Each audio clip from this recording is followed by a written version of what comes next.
नमस्कार, जय हिंद, जय भारत। मैं अभिषेक और आप देख रहे हैं हमारा YouTube channel Rudra education hub. दोस्तों, एक बार फिर से आप सभी का हमारे इस यूट्यूब चैनल पे हार्दिक स्वागत और अभिनंदन है। दोस्तों, आज के सेशन में, आज के इस वीडियो में हम आपसे बात करने वाले हैं हिस्ट्री और आर्कियोलॉजी के एक बड़े ही इंपॉर्टेंट और जबरदस्त टॉपिक के बारे में, जिसका नाम है दोस्तों भारतीय पुरातत्व सर्वेक्षण विभाग, जिसे दोस्तों हम आप सभी आर्कियोलॉजिकल सर्वे ऑफ इंडिया और शॉर्ट फॉर्म में दोस्तों ASI के बारे में जानते हैं। ऐसे में दोस्तों ये वर्तमान समय की सबसे चर्चित संस्थाओं में से एक है। लगातार दोस्तों आप सभी ने पिछले कुछ वर्षों में, जब से अयोध्या का मामला, ज्ञानवापी का मामला और अब संभल इत्यादि का जामा मस्जिद का मामला उठा है, तब से एक संस्था के बारे में आप सभी ने जरूर से नाम सुना होगा, ASI के बारे में। अब दोस्तों ये ASI क्या है, कैसे काम करती है और इसके इतिहास के बारे में हम सभी यहां पर जानने और समझने का प्रयास करेंगे।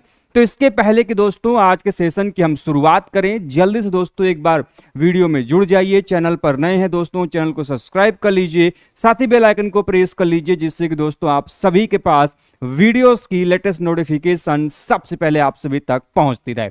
दोस्तों, चैनल के माध्यम से हम लगातार आने वाले जितने भी इंपॉर्टेंट टॉपिक है, कंटेंट है, आप सभी के साथ दोस्तों हम साझा करते हैं। चाहे दोस्तों वो बात करें आर्कियोलॉजिकल सर्वे ऑफ इंडिया से संबंधित या फिर दोस्तों अन्य की बात करते, तो उनसे आपके एग्जाम में लगातार क्वेश्चन पूछे जाते हैं और उनको जो है दोस्तों हम एक एक करके आपके साथ जो वीडियोज हैं उन पर हम डिस्कस करेंगे। तो दोस्तों चलिए करते हैं वीडियो की शुरुआत। और वीडियो की शुरुआत करने से पहले दोस्तों एक बार वीडियो को लाइक जरूर से कर दीजिएगा और चैनल पर नए हैं दोस्तों, चैनल को सब्सक्राइब जरूर से कर दीजिएगा। तो दोस्तों हम बात करने वाले हैं भारतीय पुरातत्व सर्वेक्षण विभाग के बारे में, अर्थात ASI के बारे में। दोस्तों इसके पहले कि हम इन सभी पॉइंट्स को एक एक करके आपके साथ डिस्कस करें, मैं आपको बता दूं दोस्तों कि वर्तमान समय में भारतीय पुरातत्व जिसके द्वारा नियंत्रित एवं संचालित की जाती है, उसी संस्था का नाम है दोस्तों भारतीय पुरातत्व सर्वेक्षण विभाग। भारत में ये सबसे हायर इंस्टीट्यूशन माना जाता है। आपके जितने भी आर्कियोलॉजिकल वर्क्स हैं उनको कंडक्ट और उनको रेगुलेट करने के लिए, उनको संचालित और नियंत्रित करने के लिए। आप सभी ने अक्सर देखा होगा कि हमारे आसपास के जितने भी स्मारक संरचनाएं दिखाई देती हैं, मॉन्यूमेंट्स दिखाई देते हैं, जिनका अपना हिस्टोरिकल इंपॉर्टेंस है, चाहे आप ताजमहल की बात करें, चाहे आप किसी प्राचीन मंदिर की बात करें या फिर आप अन्य किसी भी पुरास्थलों की बात करें, ये सभी के सभी जो है आपके ASI अर्थात आर्कियोलॉजिकल सर्वे ऑफ इंडिया के संरक्षण के अंतर्गत आते हैं। अब ASI के पास ये अधिकार है कि वह उन पुरास्थलों का संरक्षण करे और उनको जो है कि यथावत बनाए रखने की जो स्थिति है, उसका अधिकार क्षेत्र जो है ये ASI के पास हमें देखने को मिलता है। वर्तमान समय में आपने जितने भी डिस्प्यूट के विषय देखे, आपने देखा क्या कहते हैं राम मंदिर का मामला, आपने देखा ज्ञानवापी का मामला, आपने देखा संभल का मामला, आप देख रहे हैं अब जामा मस्जिद का मामला। ऐसे में आप सभी ने देखा कि जो ASI है उसके द्वारा वहां पर सर्वेक्षण किया गया और ASI को जिम्मेदारी दी गई कि आखिर बताया जाए कि ये जो आपकी संरचनाएं हैं ये किसको रिप्रेजेंट करती हैं, कि क्या यहाँ पे कभी मस्जिद रही है या फिर ये मंदिरों संबंधित संरचनाएं हैं या फिर किस प्रकार के प्रमाण मिल रहे हैं। अर्थात ASI के पास ये अधिकार क्षेत्र है कि उन सभी पुरास्थलों जहां पे कुछ अपना उनका हिस्टोरिकल इंपॉर्टेंस है, उनको वो एक्सप्लोर कर सकती है, एक्सकेवेट कर सकती है, उनकी रिपोर्ट बना सकती है और उसकी जानकारी सरकार को दे सकती है। इसीलिए जो है आप देखते होंगे न्यायालय इन सभी के मामले में किसकी रिपोर्ट मांगती है, ASI की रिपोर्ट मांगती है और उसके आधार पे अपना क्या करती है, फैसला सुनाती है। अब यहां पे हम हिस्टोरिकल और आर्कियोलॉजिकल पॉइंट ऑफ व्यू से बात करने वाले हैं भारतीय पुरातत्व सर्वेक्षण विभाग की।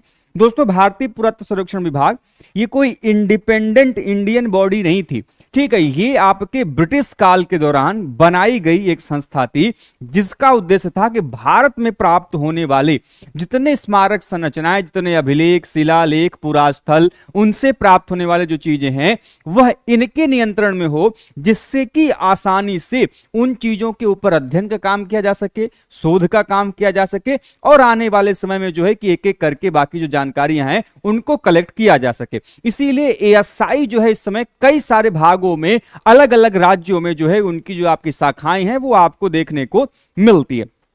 एएसआई सबसे पहली बार यदि हम बात करते हैं कि जो आर्कियोलॉजिकल सर्वे ऑफ इंडिया है ये 1861 में, कब, 1861 में जो है इसको स्थापित किया गया था।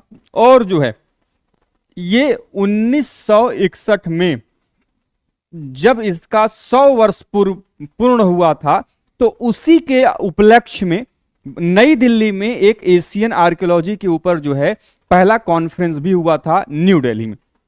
ठीक है, अब एचडी संकालिया जो कि एक बड़े ही महत्वपूर्ण विद्वान है, तो प्रोफेसर एचडी संकालिया ने जो है कि इन 100 वर्षों का जो इतिहास था 1861 से 1961 का जो इनका इतिहास था, उस पुरातत्व के 100 कालों के वर्षों को प्रोफेसर संकालिया ने 3 कालों में विभाजित किया, जिसमें प्रथम काल जो पहली टाइमलाइन थी वो 1861 से 1902 का, दूसरा काल 1902 से 1944 का, और तीसरा काल 1944 से 1960 का काल था।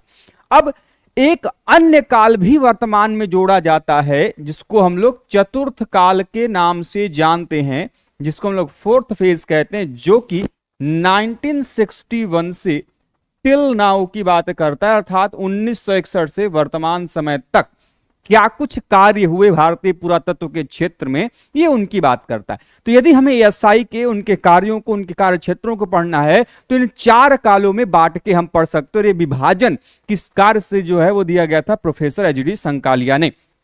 अब समझिएगा, इनमें से 3 जो प्रमुख काल हैं वो सबसे महत्वपूर्ण है, जो कि 3 कालों को उन्होंने विभाजित किया था, पहला, दूसरा और तीसरा। एचडी संकालिया ने जो पहला काल है जो कि 1861 से 1902 का काल है, यह काल कनिंघम युग के रूप में जाना जाता है। ठीक है, यदि हम बात करें, देखो बेटा इन पॉइंट्स को बड़ा ध्यान से सुनिएगा, आपकी एग्जाम में क्वेश्चन आते हैं। प्रथम काल, ठीक है, द्वितीय काल, ठीक है, और वैसे ही तृतीय काल। इन सभी कालों के अपने उपनाम हैं। जैसे पहला काल जाना जाता है कनिंघम के कार्यों के लिए, इसीलिए हम इसे कनिंघम युग भी कहते हैं।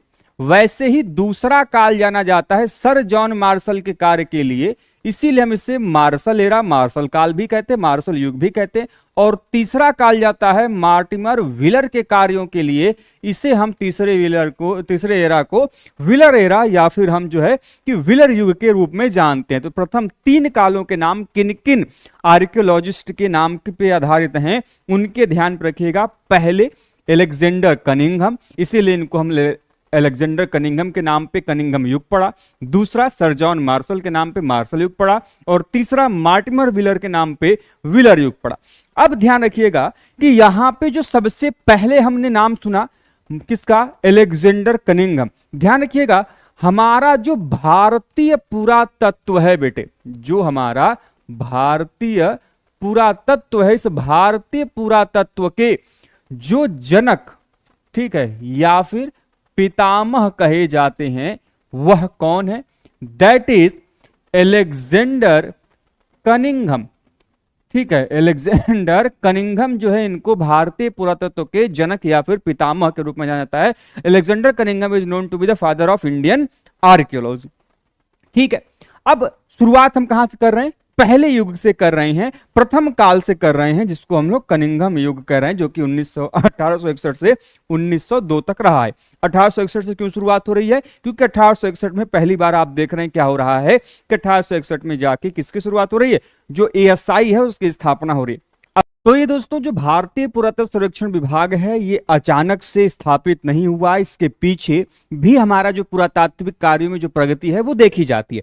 और इसकी शुरुआत कहां से मानी जाती है, तो आप सभी को मैं बता दूं कि पहली बार एक संस्था की स्थापना किया गया, जिसे हम रॉयल एशियाटिक सोसाइटी के नाम से जानते हैं। रॉयल एशियाटिक सोसाइटी के नाम से जाना जाता है। 1784 के आसपास में इसकी स्थापना की गई थी। और किसने किया था, सर विलियम जोन्स ने। किसने किया था, सर विलियम जोन्स के द्वारा जो है इसकी स्थापना की गई। कहां पर किया गया, कलकत्ता में जो है, कलकत्ता में जो है इसकी स्थापना की गई।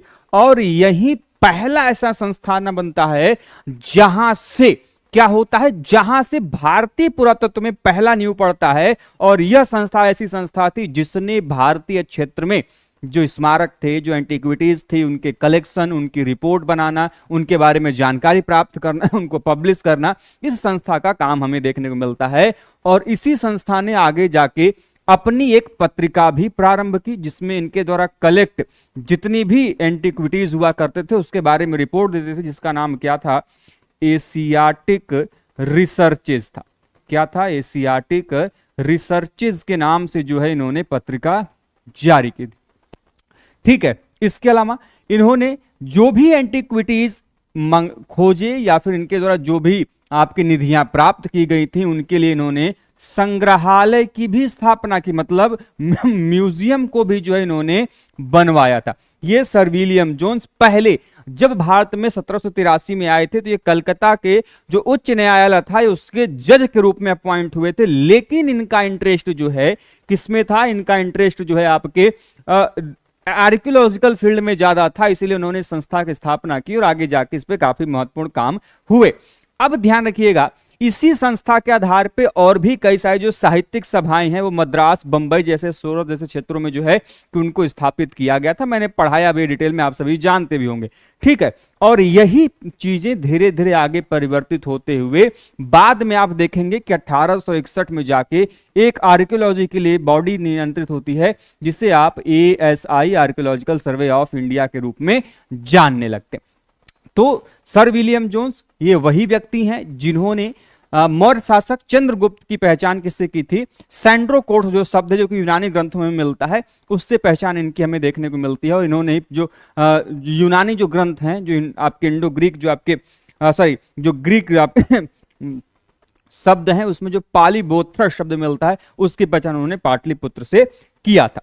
ठीक है, चलिए, तो हम बात किसकी कर रहे हैं? हम बात कर रहे हैं भारतीय पुरातत्व सर्वेक्षण विभाग की। तो 100 काल में हमें जो है किसका विभाजन देखने को मिलता है? पहला काल 1861 में कनिंघम ने लॉर्ड कैनिंग को भारत के पुरातात्विक धरोहर के सुव्यवस्थित अध्ययन के लिए एक स्मरण पत्र, मेमोरेंडम दिया था। किसको दिया था? लॉर्ड कैनिंग को दिया था।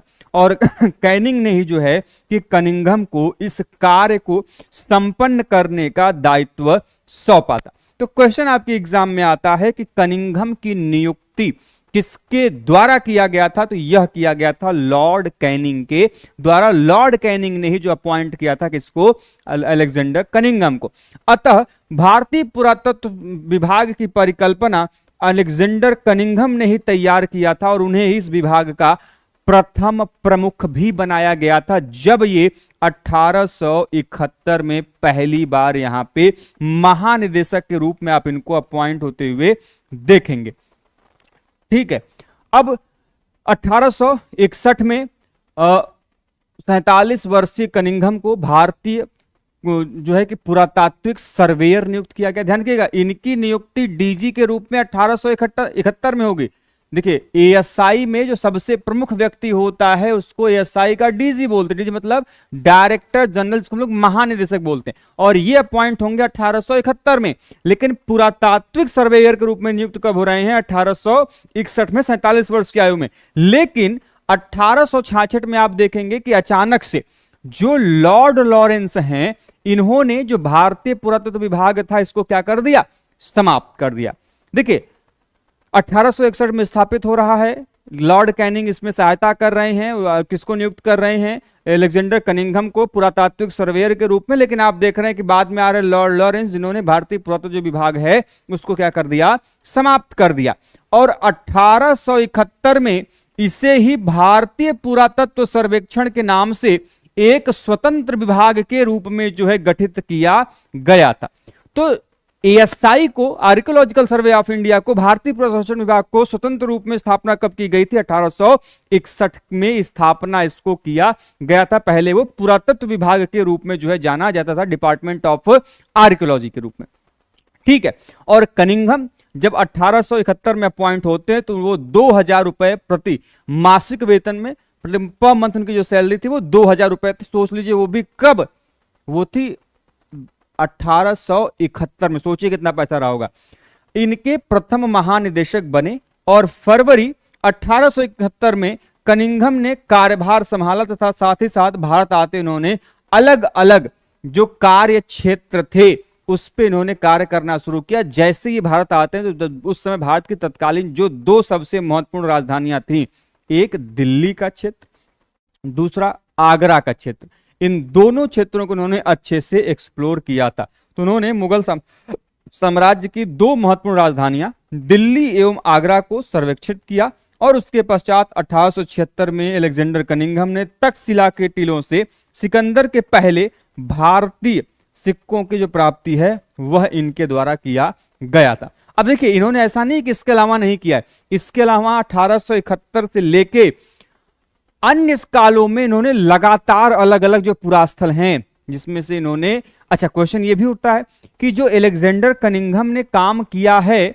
वह किस ग्रंथ के आधार पे, ठीक है, किस ग्रंथ के आधार पे या फिर किस पुस्तक को आइडियल मानते हुए जो है अपने कार्य को इन्होंने किया है। तो ध्यान रखिएगा उस पुस्तक कौन थे, तो जो वेनसांग थे, वेनसांग की जो यात्रा वृत्तांत है, ठीक है, उस वेनसांग की यात्रा वृत्तांत, संभवतः इसका नाम जहां तक मुझे ध्यान में CU की है, उस यात्रा वृत्तांत को आधार बनाते हुए इन्होंने भारत में जो पुरास्थल हैं उनकी खोज की थी। ऐसे 3 व्यक्तियों के नाम ध्यान में रखिएगा। एक है हेनरिक स्लेमन, जिन्होंने 2 बड़े महत्वपूर्ण ग्रंथ इलियड एंड ओडिसी, आप सभी ने सुना होगा, प्राचीन आपके काफी महत्वपूर्ण जो नगर है इससे खोजा गया, इसका नाम था ट्रॉय नगर, ट्रॉय सिटी की खोज इसी इलियड एंड ओडिसी के आधार पे हेनरिक स्लेमन ने किया था। ठीक है, बड़े इंपॉर्टेंट इपिक्स हैं आपके Iliad and Odyssey, English literature के महाकाव्य कहे जाते हैं इलियड एंड ओडिसी, और उसी के आधार पे हेनरिक स्लेमन ने ट्रॉय सिटी की खोज की थी। वैसे ही यदि हम बात करें तो भारत में भी एक व्यक्ति हैं जिन्होंने नगरों की खोज की थी पुस्तकों के आधार पे, जिसका नाम है रामायण और महाभारत, जिनका नाम हम लोग बीबी लाल के नाम से जानते हैं, आगे उनकी चर्चा आएगी। बृजवासी लाल, बृजवासी लाल ने रामायण और महाभारत के आधार पे जो है कि पुरास्थलों की खोज उन्होंने किया था।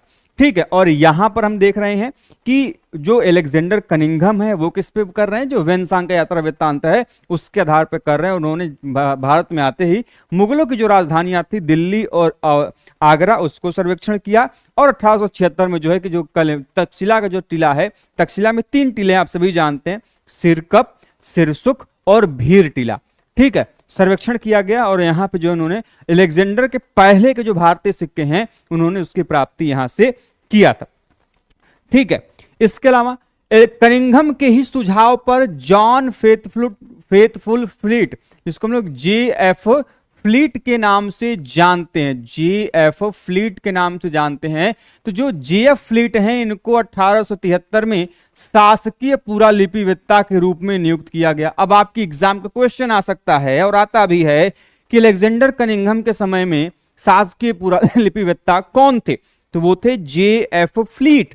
ठीक है, ये JF फ्लीट जो है आप देखेंगे कि आगे जाके जो कॉर्पस इंस्क्रिप्शनम इंडिकेरम है उसके वॉल्यूम 3 के ये एडिटर भी बनेंगे, संपादक भी बनेंगे। ठीक है, इनको नियुक्त किया गया और कनिंघम के सुझाव पर ही लॉर्ड लिटन ने 1878 में पुरानिधि निखात अधिनियम पारित किया, जिससे आप इंग्लिश में ट्रेजर ट्रोव एक्ट कहते हैं। ये पुरानिधि निखात अधिनियम है क्या बेटे, समझिएगा, बहुत इंपॉर्टेंट है, आपकी एग्जाम में क्वेश्चन आता है। देखिएगा, पुरानिधि निखात अधिनियम कहता है कि यदि आपके पास कोई ऐसी सामान जिसका अपना हिस्टोरिकल इंपॉर्टेंस है, ठीक है, और उसकी वैल्यू मोर देन 10 रुपीज है, तो उस पे जो ओनरशिप का राइट होगा, ठीक है, उस पे जो ओनरशिप का राइट होगा that transfer to the central government. यदि आपके पास कोई फाइंडिंग, कोई एंटिक्विटीज है जिसकी वैल्यू हमें कितनी दिखाई देती है, मोर देन 10 रुपीज दिखाई देती है, so on the basis of treasure trove act 1878 the ownership is transfer to the central government या फिर ब्रिटिश गवर्नमेंट। ये किसको चला जाएगा, जो ब्रिटिश गवर्नमेंट है उनको जो है यह चला जाएगा, ध्यान रखिएगा। ठीक है, तो ये कहता है, ये एक्ट कब पास किया गया, लॉर्ड लिटन ने 1878 में इसको पास किया था। वैसे ही 1885 में अलेक्जेंडर कनिंघम सेवानिवृत्त हो जाते हैं, अर्थात रिटायर हो जाते हैं, लेकिन जाते जाते उन्होंने भारतीय पुरातत्व सर्वेक्षण विभाग के महानिदेशक पद को समाप्त करने की भी बात की थी। ध्यान रखिएगा, ये भाई साहब ASI की स्थापना कराते हैं, प्रथम महानिदेशक भी बनते हैं, भारत में बड़ा महत्वपूर्ण काम करते हैं, लेकिन जब ये रिटायर हो रहे होते हैं 1885 में, तो कहते हैं भैया कि हम रिटायर, तो ये जो आपका DG वाला जो कॉन्सेप्ट है ना महानिदेशक वाला, इसको भी क्या करो, टाटा बाय बाय खत्म। ठीक है, क्योंकि हम नहीं तो और कोई नहीं, इनका ये कॉन्सेप्ट रहा। ठीक है, चलिए इसके बाद लॉर्ड लिटन ने प्राचीन स्मारकों की देखरेख के लिए एक क्यूरेटर की भी नियुक्ति का जो प्रस्ताव है यह रखा, जिसमें भारत के सचिव द्वारा इसे पहले क्या कर दिया गया, अस्वीकार कर दिया गया। किसने रखा था, ये लॉर्ड रिटन ने रखा था। लेकिन बाद में जब देखेंगे कि लॉर्ड रिपन के काल में क्यूरेटर का यह पद आया और 1881 में इस पद पर पहली नियुक्ति एच कोल की जो है हमें देखने को मिलती है। अब आपके एग्जाम में क्वेश्चन आता है कि who is the first curator that is appointed by home, Lord Ripon, that is H Cole की पहली नियुक्ति हमें देखने को मिलती है। हालांकि इसके पहले लॉर्ड रिपन, जो लॉर्ड लिटन है, उन्होंने भी कोशिश की थी, लेकिन वो जो आपके सेक्रेटरी ऑफ द स्टेट थे, जो भारत के सचिव थे, उन्होंने उसको क्या कर दिया था, रिजेक्ट कर दिया था, अस्वीकार कर दिया था। लेकिन बाद में 1881 में ये पद क्या हुआ, माना गया और इसकी जो नियुक्ति एच कोल के हमें देखने को मिलती है। और एच कोल ने जो है कि सांची स्तूप पे इसका परीक्षण भी किया था। सांची स्तूप जिसे आप सभी जानते हैं मौर्य काल का एक बड़ा ही महत्वपूर्ण स्तूप माना जाता है। 3 स्तूप है, स्तूप संख्या 1 जिसको महास्तूप, फिर दूसरा स्तूप और तीसरे स्तूप में वहां पर हमें देखने को मिलते हैं। ठीक है, इसके अलावा कनिंघम के पश्चात 1886 में वास्तुकलाविद जिनका नाम क्या मिलता है, जेम्स बर्जेस मिलता है, यह अगले महानिदेशक बने। डीजी का पद समाप्त नहीं किया, इन्होंने सजेशन भले ही दिया कि हम रिटायर हो रहे हैं तो जो डीजी का जो आपका कॉन्सेप्ट है पद का, वो क्या कर दिया जाए, समाप्त कर दिया जाए। लेकिन वो समाप्त नहीं हुआ। अगले जो महानिदेशक नियुक्त होता 1886 में, वो एक आर्किटेक्ट थे, वास्तुकलाविद थे, जिनका जो क्षेत्र था वो था आर्ट एंड आर्किटेक्चर। ये इसके एक्सपर्ट माने जाते हैं और इनको जिनका नाम था जेम्स बर्जेस, ये महानिदेशक के रूप में जो है हमें देखने को मिलते हैं। इससे पूर्व 1872 में जेम्स बर्जेस ने एक बड़ी ही महत्वपूर्ण पत्रिका का भी संपादन किया था, जिसका नाम क्या मिलता है, इंडियन एंटीक्वेरी नाम से जो पत्रिका है उसका संपादन जो है इनके द्वारा प्रारंभ किया गया था, जिसमें जो प्राचीन अभिलेख है वह प्रकाशित होते थे। जो आपके एंशिएंट इंस्क्रिप्शन मिलते हैं उनकी जो रिपोर्ट है वो हमें क्या मिलते हैं, जो इंडियन एंटीक्वेरी पत्रिका है, जो जर्नल है, उसमें देखने को मिलती है। और 1888 में बर्जेस ने एक अन्य पत्रिका जिसका नाम क्या है, एपिग्राफिया इंडिका, इसका भी प्रकाशन शुरू किया और पुरातत्व सर्वे करा था। अब देखिए ये जो पत्रिका है ये पर 3 मंथ पे प्रकाशित होती थी। प्रत्येक 3 महीने में एक बार जो है इसका प्रकाशन देखने को मिलता है। ये आपकी एक त्रैमासिक पत्रिका जो है देखने को मिली है।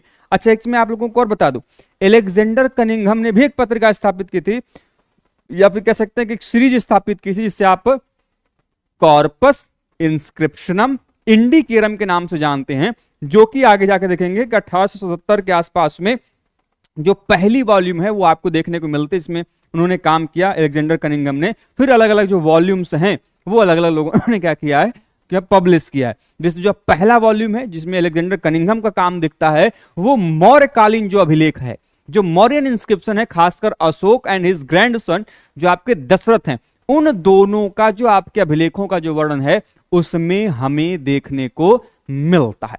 ठीक है, ध्यान रखिएगा। अब फिर जेम्स बर्जेस आ रहे हैं। जेम्स बर्जेस ने 2 बड़ी महत्वपूर्ण पत्रिका, एक इंडियन एंटीक्वेरी और दूसरा एपिग्राफिया इंडिका प्रकाशित किया। और एपिग्राफिया इंडिका त्रैमासिक पत्रिका थी, मतलब पर 3 मंथ में एक बार ये पब्लिश होती थी। ठीक है, पुरातत्व सर्वेक्षण विभाग की पूर्व अनुमति के बिना उत्खनन करना अवैध घोषित कर दिया गया। मतलब यदि कहीं पर एक्सकेवेशन का काम हो रहा है, तब यदि उसमें आपने एएसआई की अनुमति नहीं ली और उसके बिना यदि आपने एक्सकेवेशन किया तो वो अब वो इलीगल माना जाएगा, अवैध माना जाएगा। अच्छा, मैं बता दूं कि जो वर्तमान समय में आप एक्सकेवेशन देखते हो, उत्खनन देखते हो, किसी न किसी यूनिवर्सिटी के द्वारा, किसी न किसी विश्वविद्यालय के द्वारा और या फिर एएसआई के द्वारा देखने को मिलता है। ठीक है, भारत में पहले यूनिवर्सिटीज के पास या फिर किसी व्यक्ति या संस्था के पास एक्सकेवेशन का राइट नहीं था। ये केवल और केवल एक्सकेवेशन या फिर एक्सप्लोरेशन जो है वो ASI, archaeological survey of India के हमें देखने को मिलता है। पहली बार जब हम एएसआई के अलावा किसी यूनिवर्सिटी की बात करते हैं जिसको कि एक्सकेवेशन का राइट मिला, that to Calcutta university, Calcutta विश्वविद्यालय को केएन दीक्षित के काल में पहली बार आप देखेंगे कि बाणगढ़ का जो किला है उसके आसपास के रीजन में एक्सकेवेशन और एक्सप्लोरेशन करने के लिए पहली बार लाइसेंस दिया गया। तो पहला ऐसा विश्वविद्यालय जिसको कि उत्खनन की जो ये छूट मिली थी या फिर उसकी जो अधिकार मिला था वो था आपका कलकत्ता विश्वविद्यालय जो है हमें देखने को मिलता है। तो आपने क्या देखा कि एएसआई के बिना अनुमति के यदि कोई एक्सकेवेशन होगा तो अवैध घोषित होगा। साथ ही साथ पुरावशेषों के आदान प्रदान पर भी रोक लगा दी गई तथा जेम्स बर्जेस के काल में उत्खनित एकमात्र स्थल मथुरा का कंकाली टीला है। अब आप जब मथुरा के कंकाली टीला को देखते हैं तो यह ध्यान रखिएगा, यह कंकाली टीला किस लिए जाना जाता है, यहां से हमें किस काल के प्रमाण मिले हैं, तो यहां से हमें जैन पुरावशेष के प्रमाण मिले हैं जिसमें हमें जैन स्तूप का प्रमाण मिलता है। ठीक है, प्लस जो जैन मूर्तियां हैं वह हमें यहां पर देखने को मिलती हैं। देखिए, हम सामान्यतः जब स्तूप पढ़ते हैं तो कोई सिंपल से व्यक्ति से पूछा जाए बेटा स्तूप किस धर्म से संबंधित है, तब हमारे दिमाग में तुरंत क्लिक करता है स्तूप मतलब बौद्ध धर्म। देखिए ध्यान से सुनिएगा बेटा, स्तूप बौद्ध धर्म की बात आपको क्लिक जरूर करते, लेकिन स्तूप बौद्ध धर्म से पहले भी थे और बौद्ध धर्म के बाद में भी हैं और अलग अलग धर्मों में भी दिखाई देते हैं, बस इसका स्वरूप थोड़ा बदला हुआ है।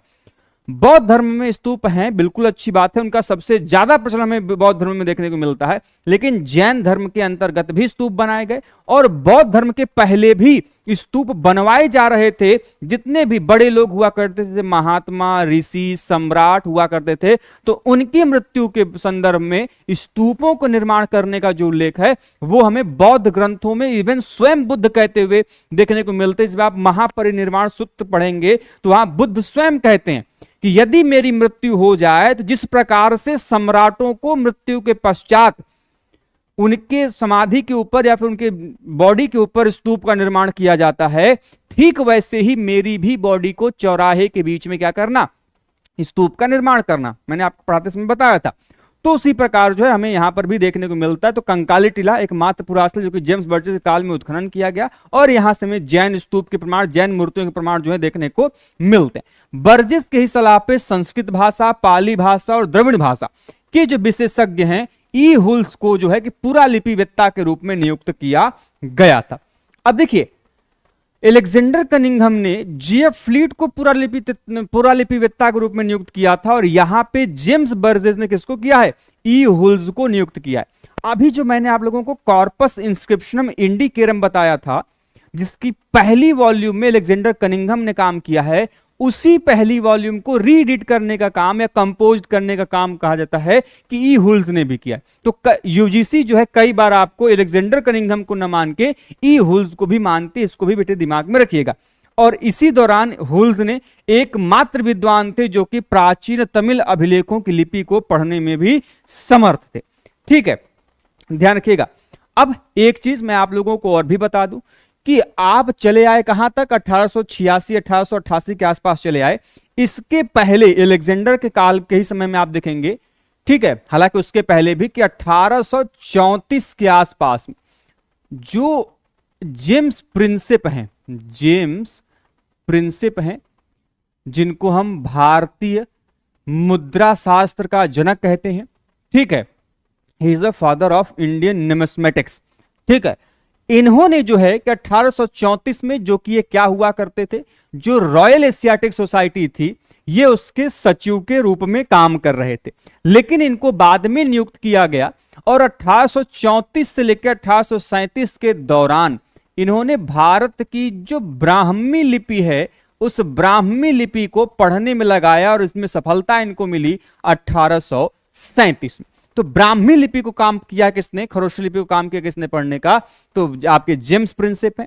और यहां पे आप देख रहे हैं कि हुल्स जो हैं एकमात्र उस समय के विद्वान थे जिन्होंने तमिल अभिलेखों को पढ़ने में क्या किया था, सफलता प्राप्त की थी, मतलब कि समर्थ थे।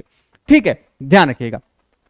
1900 ईस्वी में एशियाटिक सोसाइटी बंगाल के समक्ष बोलते हुए जो लॉर्ड कर्जन है, उन्होंने कहा था कि उत्खनन एवं खोज करना, प्राचीन लिपियों को पढ़ना और उन्हें सुरक्षित रखना हमारा दायित्व है। और यह बात किसने कहा था, यह बात आपके लॉर्ड कर्जन ने कहा था। यह वही लॉर्ड कर्जन है जिनके शासनकाल में जो बंगाल का विभाजन आप 1905 में जाके देखेंगे।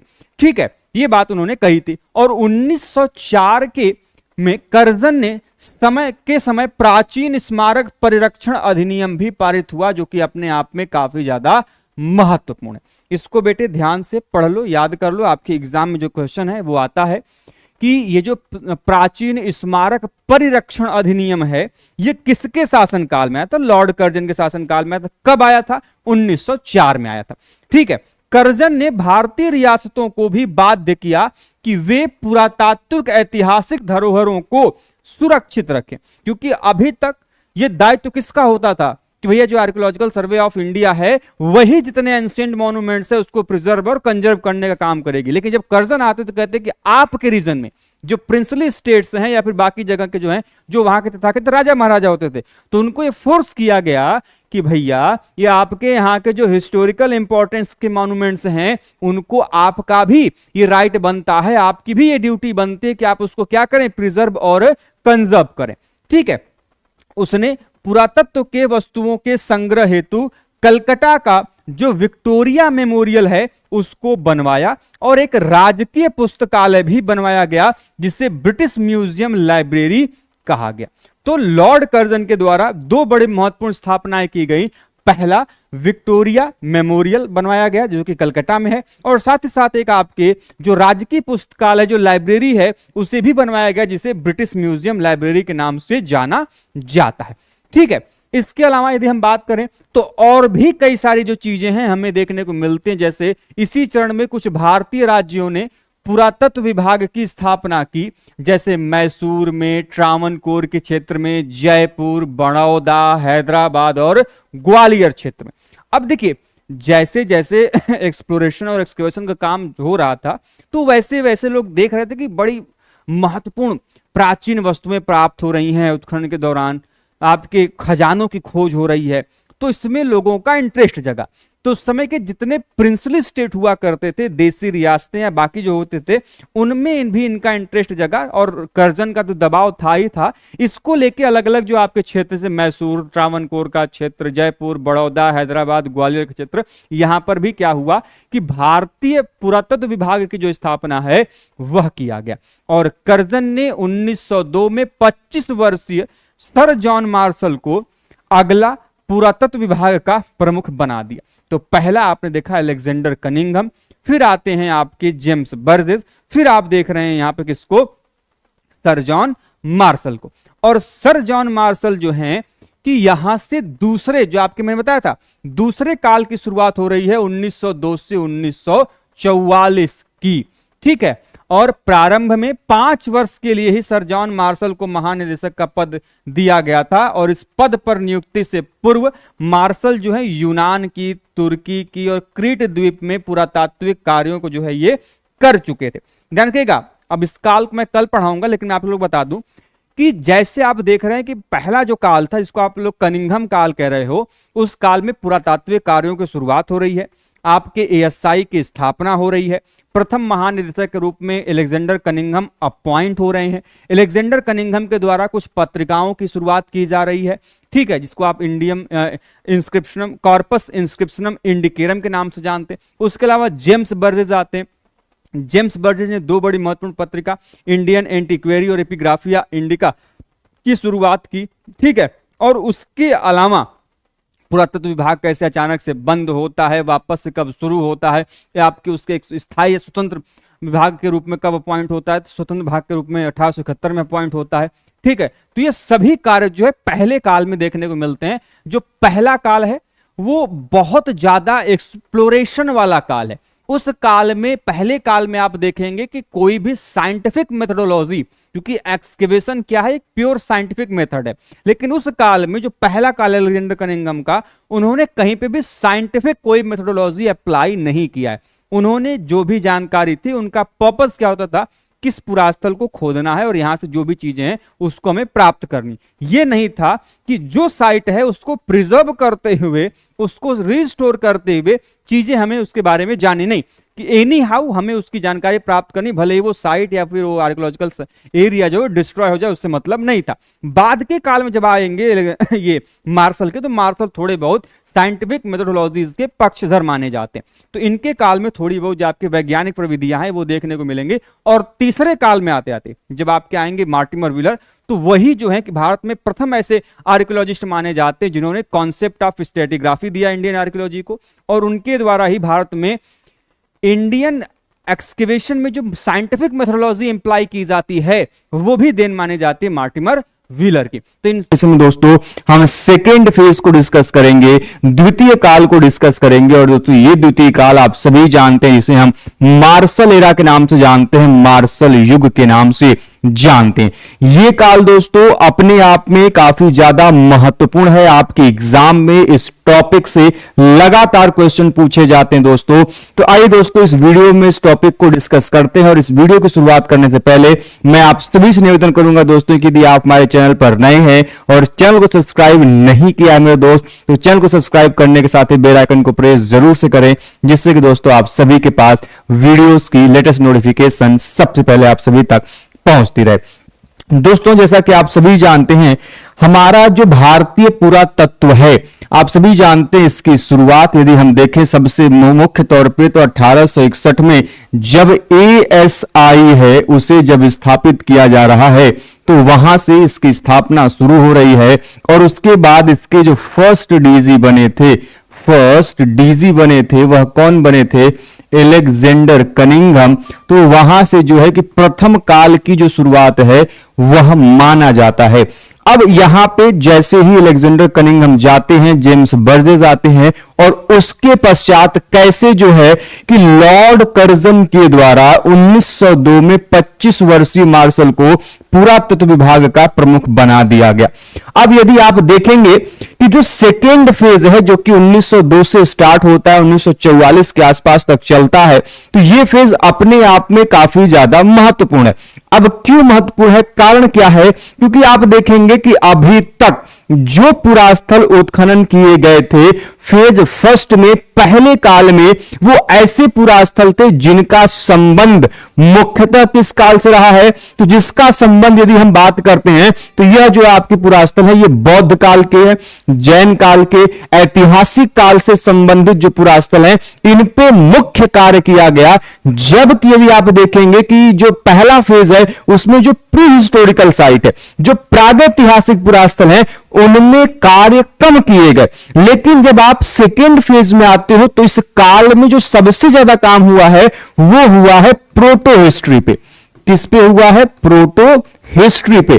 क्यों मैं ऐसा कह रहा हूं? क्योंकि इसी सेकेंड फेज में देखेंगे कि इंडियन आर्कियोलॉजी का, इंडियन हिस्ट्री का पार्ट, जिससे सबसे इंपॉर्टेंट पार्ट माना जाता है इंडस वैली सिविलाइजेशन, जिसे आप हड़प्पा सभ्यता, सिंधु सभ्यता, सिंधु घाटी की सभ्यता, सिंधु सरस्वती सभ्यता, कांस्य युगीन सभ्यता, प्रथम नगरीय क्रांति का काल, अलग अलग नामों से जानते हो, उसकी जो खोज है वो आपको इस सेकेंड फेज में देखने को मिलती है। जब पहली बार 1921 में दयाराम साहनी के द्वारा जो हड़प्पा है उसकी खोज की गई। फिर आप देखेंगे कि कैसे 1922 में जो मोहनजोदड़ो है उसकी जो खोज है वह किया गया था। इसीलिए ये जो काल है ये अपने आप में काफी ज्यादा महत्वपूर्ण काल माना जाता है, क्योंकि इसी दूसरे काल में जो आपकी सिंधु सभ्यता की जो खोज है वह हमें यहां पर देखने को मिलता है, जो कि अपने आप में काफी ज्यादा महत्वपूर्ण है। तो आपके एग्जाम में क्वेश्चन आता है कि भारतीय पुरातत्व के इतिहास का जो द्वितीय काल है या फिर जो मार्शल युग है, इसकी सबसे बड़ी विशेषता या सबसे बड़ी उपलब्धि क्या रही है? तो वह रही है सिंधु घाटी सभ्यता की खोज। अब देखिए ये 1902 में जो है कि लॉर्ड कर्जन ने यानी भाई साहब मार्शल को क्या किया था? अपॉइंट किया था। अब ध्यान रखिएगा कि प्रारंभ में 5 वर्ष के लिए ही मार्शल को महानिदेशक का पद दिया गया। जब इनकी नियुक्ति 1902 में की गई थी सर मार्शल की पुरातत्व विभाग के प्रमुख के रूप में, डायरेक्टर जनरल के रूप में, तब इनका जो कॉन्ट्रैक्ट था वो 5 सालों के लिए था। इस पद पर नियुक्ति से पहले ये भाई साहब सर जॉन मार्शल जो थे उन्होंने कहां कहां पर कार्य किया था, तो यूनान के क्षेत्र में, तुर्की के क्षेत्र में, जो क्रीट द्वीप है वहां पर यह जो है कि पुरातात्विक कार्य पहले ही कर चुके थे। और उनके इन कार्यों को देखते हुए जो है कि इनको भारत में जो आर्कियोलॉजिकल सर्वे ऑफ इंडिया था उसके अगले महानिदेशक के रूप में जो है इनको क्या किया गया था, अपॉइंट किया गया था। ठीक है, सर जॉन मार्शल ने ही 28 अप्रैल 1906 में मार्शल के प्रयासों से जो भारतीय पुरातत्व सर्वेक्षण विभाग है इसको एक स्थायी विभाग बनाया गया। अब आपको जब मैंने पहला काल बताया था तो वहां पे बताया था कि जैसे ही एएसआई 1861 में स्थापित होती है तो अगले कुछ वर्षों बाद 1866 में इसे अचानक से पुनः बंद कर दिया गया था। ठीक है, अब ऐसा क्यों किया गया था? क्योंकि अभी तक जो आर्कियोलॉजिकल सर्वे ऑफ इंडिया है ये स्थायी विभाग नहीं था, ये अस्थायी विभाग के रूप में कार्य कर रहा था, जिसे सरकार कभी भी शुरू कर सकती थी, कभी भी बंद कर सकती थी। लेकिन इन भाई साहब सर जॉन मार्शल के प्रयासों से काफी लंबा वक्त लगा था। मैं आप लोगों को पेड बैच वाले में पढ़ाऊंगा तो उसमें पूरी डिटेल बताऊंगा कि कैसे रिपोर्ट दी गई, कैसे विशेष जो असम के भारत सचिव थे उसमें उन्होंने कार्य किया, फिर उसको मान्यता मिली और जाकर जो है कि उसको 28 अप्रैल 1906 को ये फाइनली हो गया कि नहीं, अब जो एएसआई है, अब जो आर्कियोलॉजिकल सर्वे ऑफ इंडिया है एक परमानेंट बॉडी होगा, एक स्थायी विभाग होगा। ठीक है, तो कब बना था? ये आपकी एग्जाम में क्वेश्चन आता है 28 अप्रैल 1906 को। इसी काल की एक प्रमुख उपलब्धि है कि विभाग की वार्षिक रिपोर्ट जो एनुअल रिपोर्ट है इसका प्रकाशन। अब यहां पे एएसआई जो भी कार्य कर रही है, जो भी इनके द्वारा एक्टिविटीज हो रहे हैं, उनका एनुअल रिपोर्ट जो है पब्लिश होगा, एनुअल रिपोर्ट जो है वो प्रकाशित किया जाएगा। ठीक है, इसके अलावा विशिष्ट विषयों का प्रकाशन, ठीक है, मेमोयर्स, ठीक है, में किया गया। और साथ ही साथ डॉक्टर स्टेन कोनो को उस समय भारतीय पुरालिपि विशेषज्ञ के रूप में सर जॉन मार्शल का सहायक नियुक्त किया गया। आपने जैसे देखा कि एलेक्जेंडर कनिंघम के समय में भी जो पुरालिपिवेत्ता हैं उनकी नियुक्ति हुई, जेम्स बर्जेस के समय में भी पुरालिपिवेत्ता की नियुक्ति हुई, वैसे ही सर जॉन मार्शल के समय में जो पुरालिपि विशेषज्ञ के रूप में किसकी नियुक्ति हुई थी? डॉक्टर स्टेन कोनो के। बहुत इंपॉर्टेंट है, आपके एग्जाम में क्वेश्चंस आते हैं, उनको आपको प्रिपेयर कैसे करना है बेटे? एक तरफ लिख लीजिएगा महानिदेशक, ठीक है, एक तरफ महानिदेशक और दूसरी तरफ लिख लीजिएगा पुरालिपिविद। ठीक है, अब इससे ये होगा कि अलेक्जेंडर कनिंघम के समय में कौन थे, जेम्स बर्जेस के समय में कौन थे, ठीक है, और आपके ऐसे ही सर जॉन मार्शल के समय में कौन थे, एक अच्छी नोट्स जो है आपके पास हो जाएगी। वैसे यदि हम बात करें तो मार्शल के ही निर्देशन और निरीक्षण में जो तक्षशिला क्षेत्र है वहां पे 1913 से 1934 के दौरान जो है खुदाई प्रारंभ हुई थी। खुदाई शब्द न प्रयोग करके यहां पे बेटे ध्यान रखिएगा उत्खनन। हालांकि यदि देखा जाए तो इनके काल में जो उत्खनन की प्रक्रिया हो रही थी, यह आपकी एग्जाम का क्वेश्चन है बेटे, बहुत इंपॉर्टेंट है, ध्यान सुनिएगा। हम जब भी कोई एक्सकेवेशन करते हैं, हम जब भी कोई उत्खनन की प्रक्रिया करते हैं तो वहां पे कोई पुरावशेष किस काल खंड का है उसके लिए हमको एक बड़ी महत्वपूर्ण आवश्यकता पड़ती है, स्तरों का निर्धारण, स्तरों का निर्धारण। और आपके एग्जाम का बेटे ये क्वेश्चन है। क्वेश्चन क्या है कि स्तरों का निर्धारण कैसे करते थे सर जॉन मार्शल? क्योंकि भारत में, भारतीय पुरातत्व में जो स्तरीकरण का सिद्धांत है, द कॉन्सेप्ट ऑफ स्ट्रेटिग्राफी है, that is introduced by Mortimer wheeler. और मार्टिमर व्हीलर इन भाई साहब के बाद में आएंगे। तो फिर जो है कि कैसे स्तरों का निर्धारण ये करते थे, तो ध्यान रखिएगा समुद्र स्तर के आधार पे। जो समुद्री स्तर होता था, जो ओशन लेवल होता था, उसके आधार पर जो है ये क्या करते थे, स्तरों का निर्धारण करते थे। और आपके एग्जाम का क्वेश्चन है कि किसके द्वारा जो है कि समुद्री स्तर के आधार पर स्तरों का निर्धारण होता था, या फिर सर जॉन मार्शल स्तरों का निर्धारण कैसे करते थे? तो वो होता था समुद्री स्तर के आधार पे। ये जो स्तरीकरण का कॉन्सेप्ट आप सुनते हो, जो कॉन्सेप्ट ऑफ स्ट्रेटिग्राफी है, जो कि एक जियोलॉजिकल कॉन्सेप्ट है, जो कि भूतत्व विज्ञान का कॉन्सेप्ट है, ये बाद में आया। पहली बार विश्व में से पीट रिवर्स ने लिया था, और भारत में से आपको किसने इंट्रोड्यूस किया था? Mortimer wheeler. कंफ्यूज मत होएगा, विश्व के संदर्भ में जो आपके स्ट्रेटिग्राफी का कॉन्सेप्ट है, जो इस तरीके का कॉन्सेप्ट है, ये लाए थे पीट रिवर्स, और भारत में इसने इंट्रोड्यूस किया था वो व्यक्ति कौन है?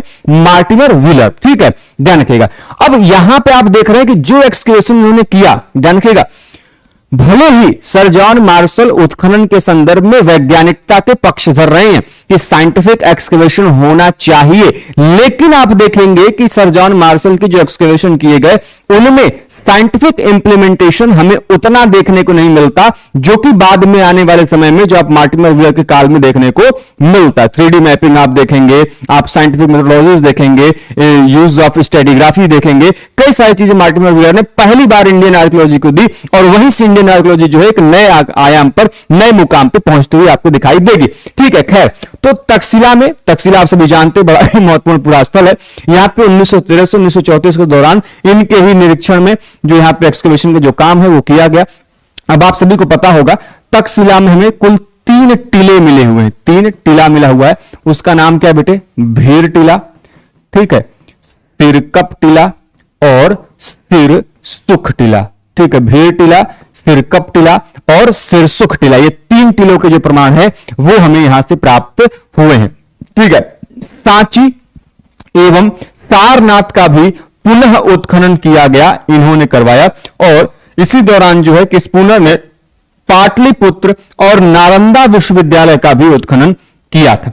अब एक चीज ध्यान रखो बेटे, ध्यान ये रखना है, जैसे मैंने बताया कि मार्शल ने क्या कहां पर उत्खनन कराया? तक्षशिला में उत्खनन कराया। इस दौरान सेकेंड फेज में अपने कार्यकाल के दौरान जब वो तक्षशिला में उत्खनन करा रहे थे तो इसी 1913 के दौरान हमें क्या मिला था? तक्षशिला से ही पहली बार एक विशिष्ट प्रकार का जो मृदभांड है, जो पॉटरी है, जो कि सबसे इंपॉर्टेंट पॉटरी है, और वो क्या है? वो है आपका NBPW, northern black polished where, उत्तरी काले कृष्ण परिमार्जित मृदभांड, इस नाम से जानते, और इसी की जो है, ठीक है, प्रमाण, इसी की जो खोज है, सबसे पहली बार हमें यहां से जो आपके टीले हैं वहां से मिले हुए थे। जरा हमें कमेंट बॉक्स में आप सभी बताएंगे कि कौन सा इन तीनों में से माउंड है? भीर टीला, सिरकप टीला या फिर सिरसुख टीला? इनमें से किस टीले से जो है कि जो NBPW है इसका पहला प्रमाण मिला था? अब ध्यान रखिए, जिसे आप वर्तमान में NBPW के नाम से जान रहे हैं, नॉर्दर्न ब्लैक पॉलिश्ड वेयर के नाम से जान रहे हैं। जैसे वर्तमान समय में आप सभी मान लीजिए कि आप किसी के घर में गए, सोने चांदी के यदि आपको थाली दे दी जाए, सोने चांदी के आपके बर्तन में खाने परोस दिए जाए, तो आपको लगेगा कितना अमीर आदमी। तो ठीक वैसा ही कार्यक्रम होता था प्राचीन काल में, सोने चांदी नहीं, NBPW। NBPW high class society के मृदभांड या फिर बर्तन के रूप में जाने जाते। ये बहुत ही विशेष प्रकार के बर्तन है, इनके ऊपर एक विशेष प्रकार की जो चमक है, एकदम चमचमाते हुए बर्तन ये आपको दिखाई देंगे। ठीक है, और बहुत अच्छा डेकोरेशन, इस पे डिजाइन आपको मिलेगा, और साथ ही साथ ये बर्तन काफी मजबूत और अच्छी तरीके से आग में पकाए गए जो बर्तन है वो आपको प्राप्त होते हैं। लेकिन इंपॉर्टेंट पॉइंट ये है कि सर जॉन मार्शल ने इन्हें NBPW नहीं कहा, इनके लिए क्या प्रयोग किया शब्द? Black glazed ware. Black glazed ware की जो संज्ञा है इन्होंने दिया है। ठीक है, ध्यान रखिएगा। ठीक, चलिए, इसके अलावा 1923 में वायसराय लॉर्ड रीडिंग और तथा इंचकेप, लॉर्ड इंचकेप ने जो है कि पुरातत्व के बजट में 90% की कटौती की संतुष्टि की थी। ध्यान रखिएगा, यह आपकी एग्जाम का क्वेश्चन है कि किसके द्वारा, जैसे मैं देखो भैया, एक तो पहले ही पुरातत्व में ज्यादा कुछ पैसा मिल नहीं रहा है। ठीक है, अब जो पैसा मिल रहा है, जो बजट मिल रहा है आर्कियोलॉजी को, उसमें भी 90% हम क्या करते हैं? कट कर दें। ऐसी रिकमेंडेशन किसने दिया था? Lord reading and Lord Inchcape के द्वारा दिया गया।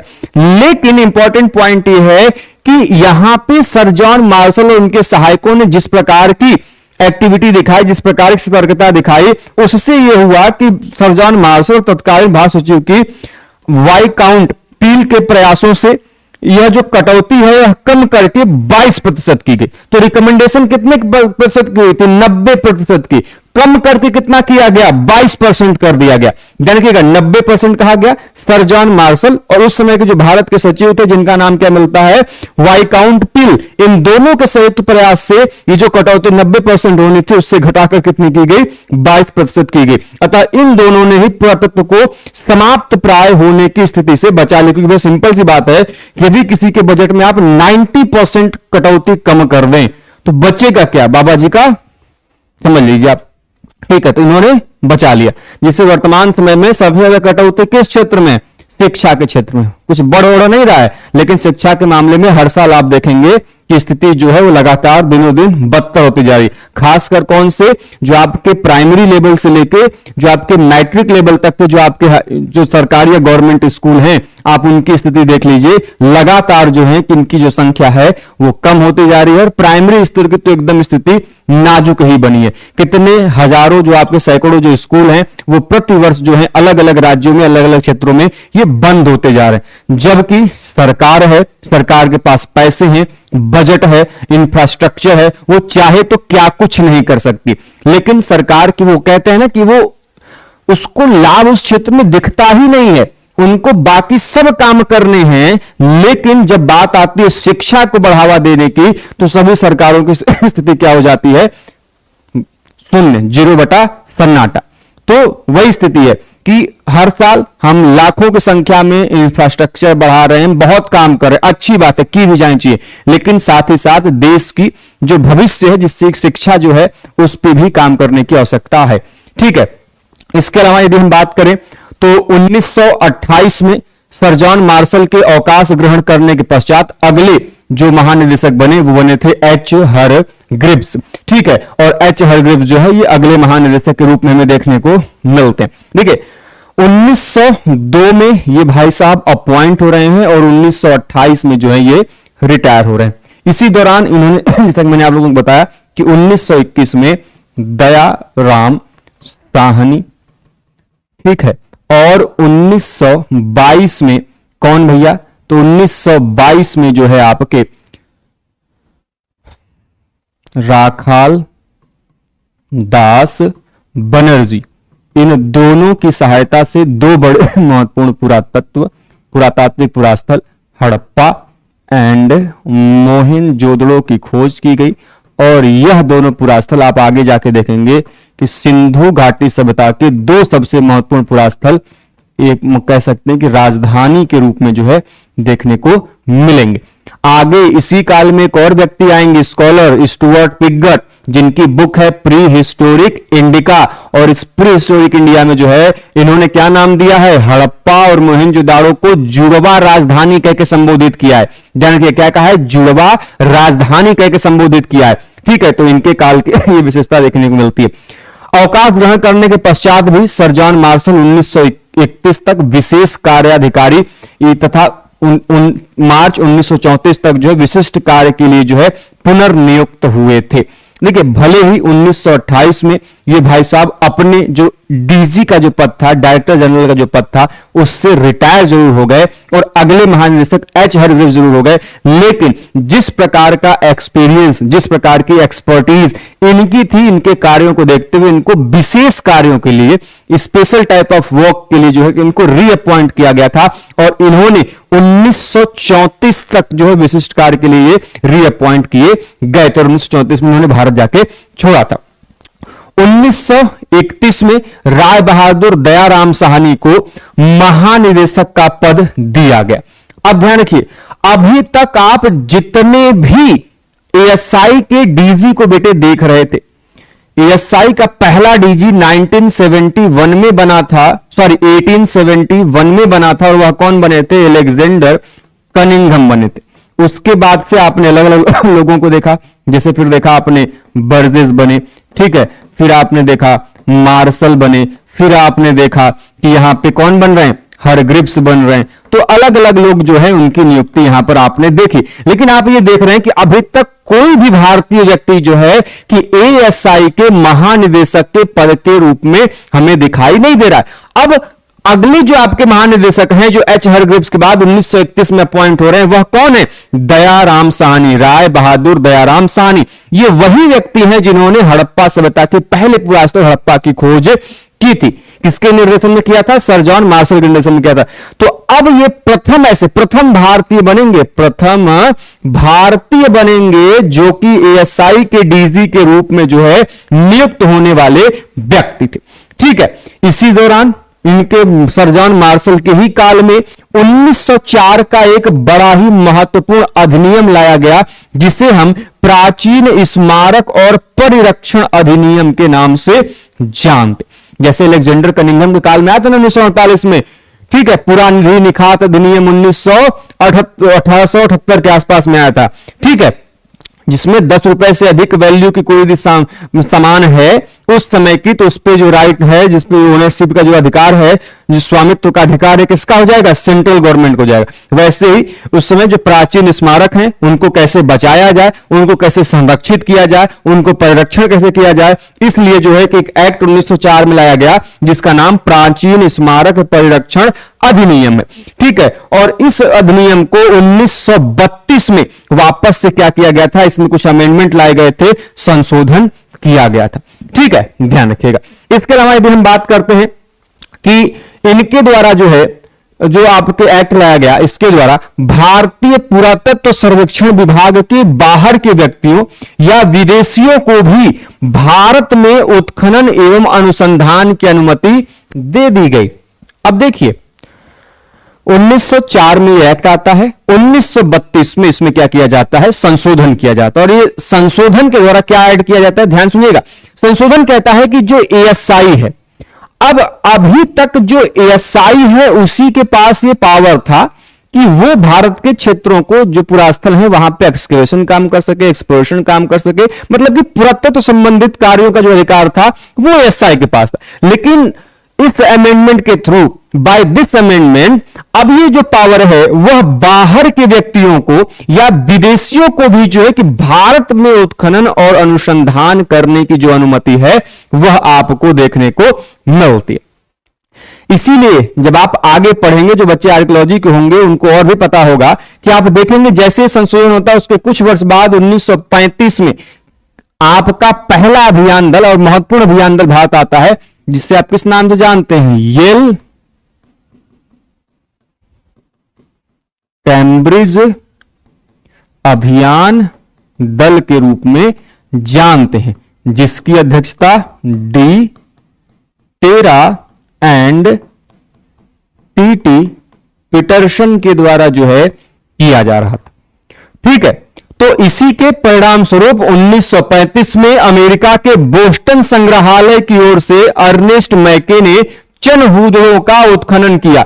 जब ये 1935 में येल कैम्ब्रिज अभियान दल आया था तो इसमें कश्मीर की घाटी का, सोन की घाटी का, नर्मदा घाटी का, कोर्दलयार घाटी का, इन सभी घाटियों का जो सर्वेक्षण का काम है 1935 में डी टेरा टी पीटरसन ने किया। तो इसके पहले तक आप देख रहे थे 1935 के पहले या 1932 के पहले आपने कहीं कोई चीज देखी? इतना आपने इतिहास पढ़ा कि कोई भी व्यक्ति भारत से बाहर से आके यहां पे कार्य नहीं कर रहा था, लेकिन जैसे 1932 में भारत से लोग आए तो इन्होंने काम करना शुरू किया। और इसी में एक बहुत अन्य महत्वपूर्ण नाम है अर्नेस्ट मैके का, जो कि सिंधु घाटी सभ्यता का एक महत्वपूर्ण पुरास्थल चनहूदड़ो, जिसे आप मनके के कारखानों के लिए जाने जाते हैं। मनके का जो कारखाना है, जो बीड की फैक्ट्री है, वो यहां से मिली हुई है और इसका उत्खनन जो है इन भाई साहब ने किया था 1935 में, जो कि अमेरिका के बोस्टन संग्रहालय की ओर से ये भाई साहब आए थे। ठीक है, इस चीज को ध्यान में रखिएगा। इसके अलावा 1935 में जेएफ ब्लैकस्टन जो है ये अगले महानिदेशक बने। आपने देखा कि 1931 में दयाराम साहनी अपॉइंट हुए थे और ये प्रथम भारतीय व्यक्ति थे। उसके बाद 1935 में आप देख रहे हैं कौन है? जेएफ ब्लैकस्टन है।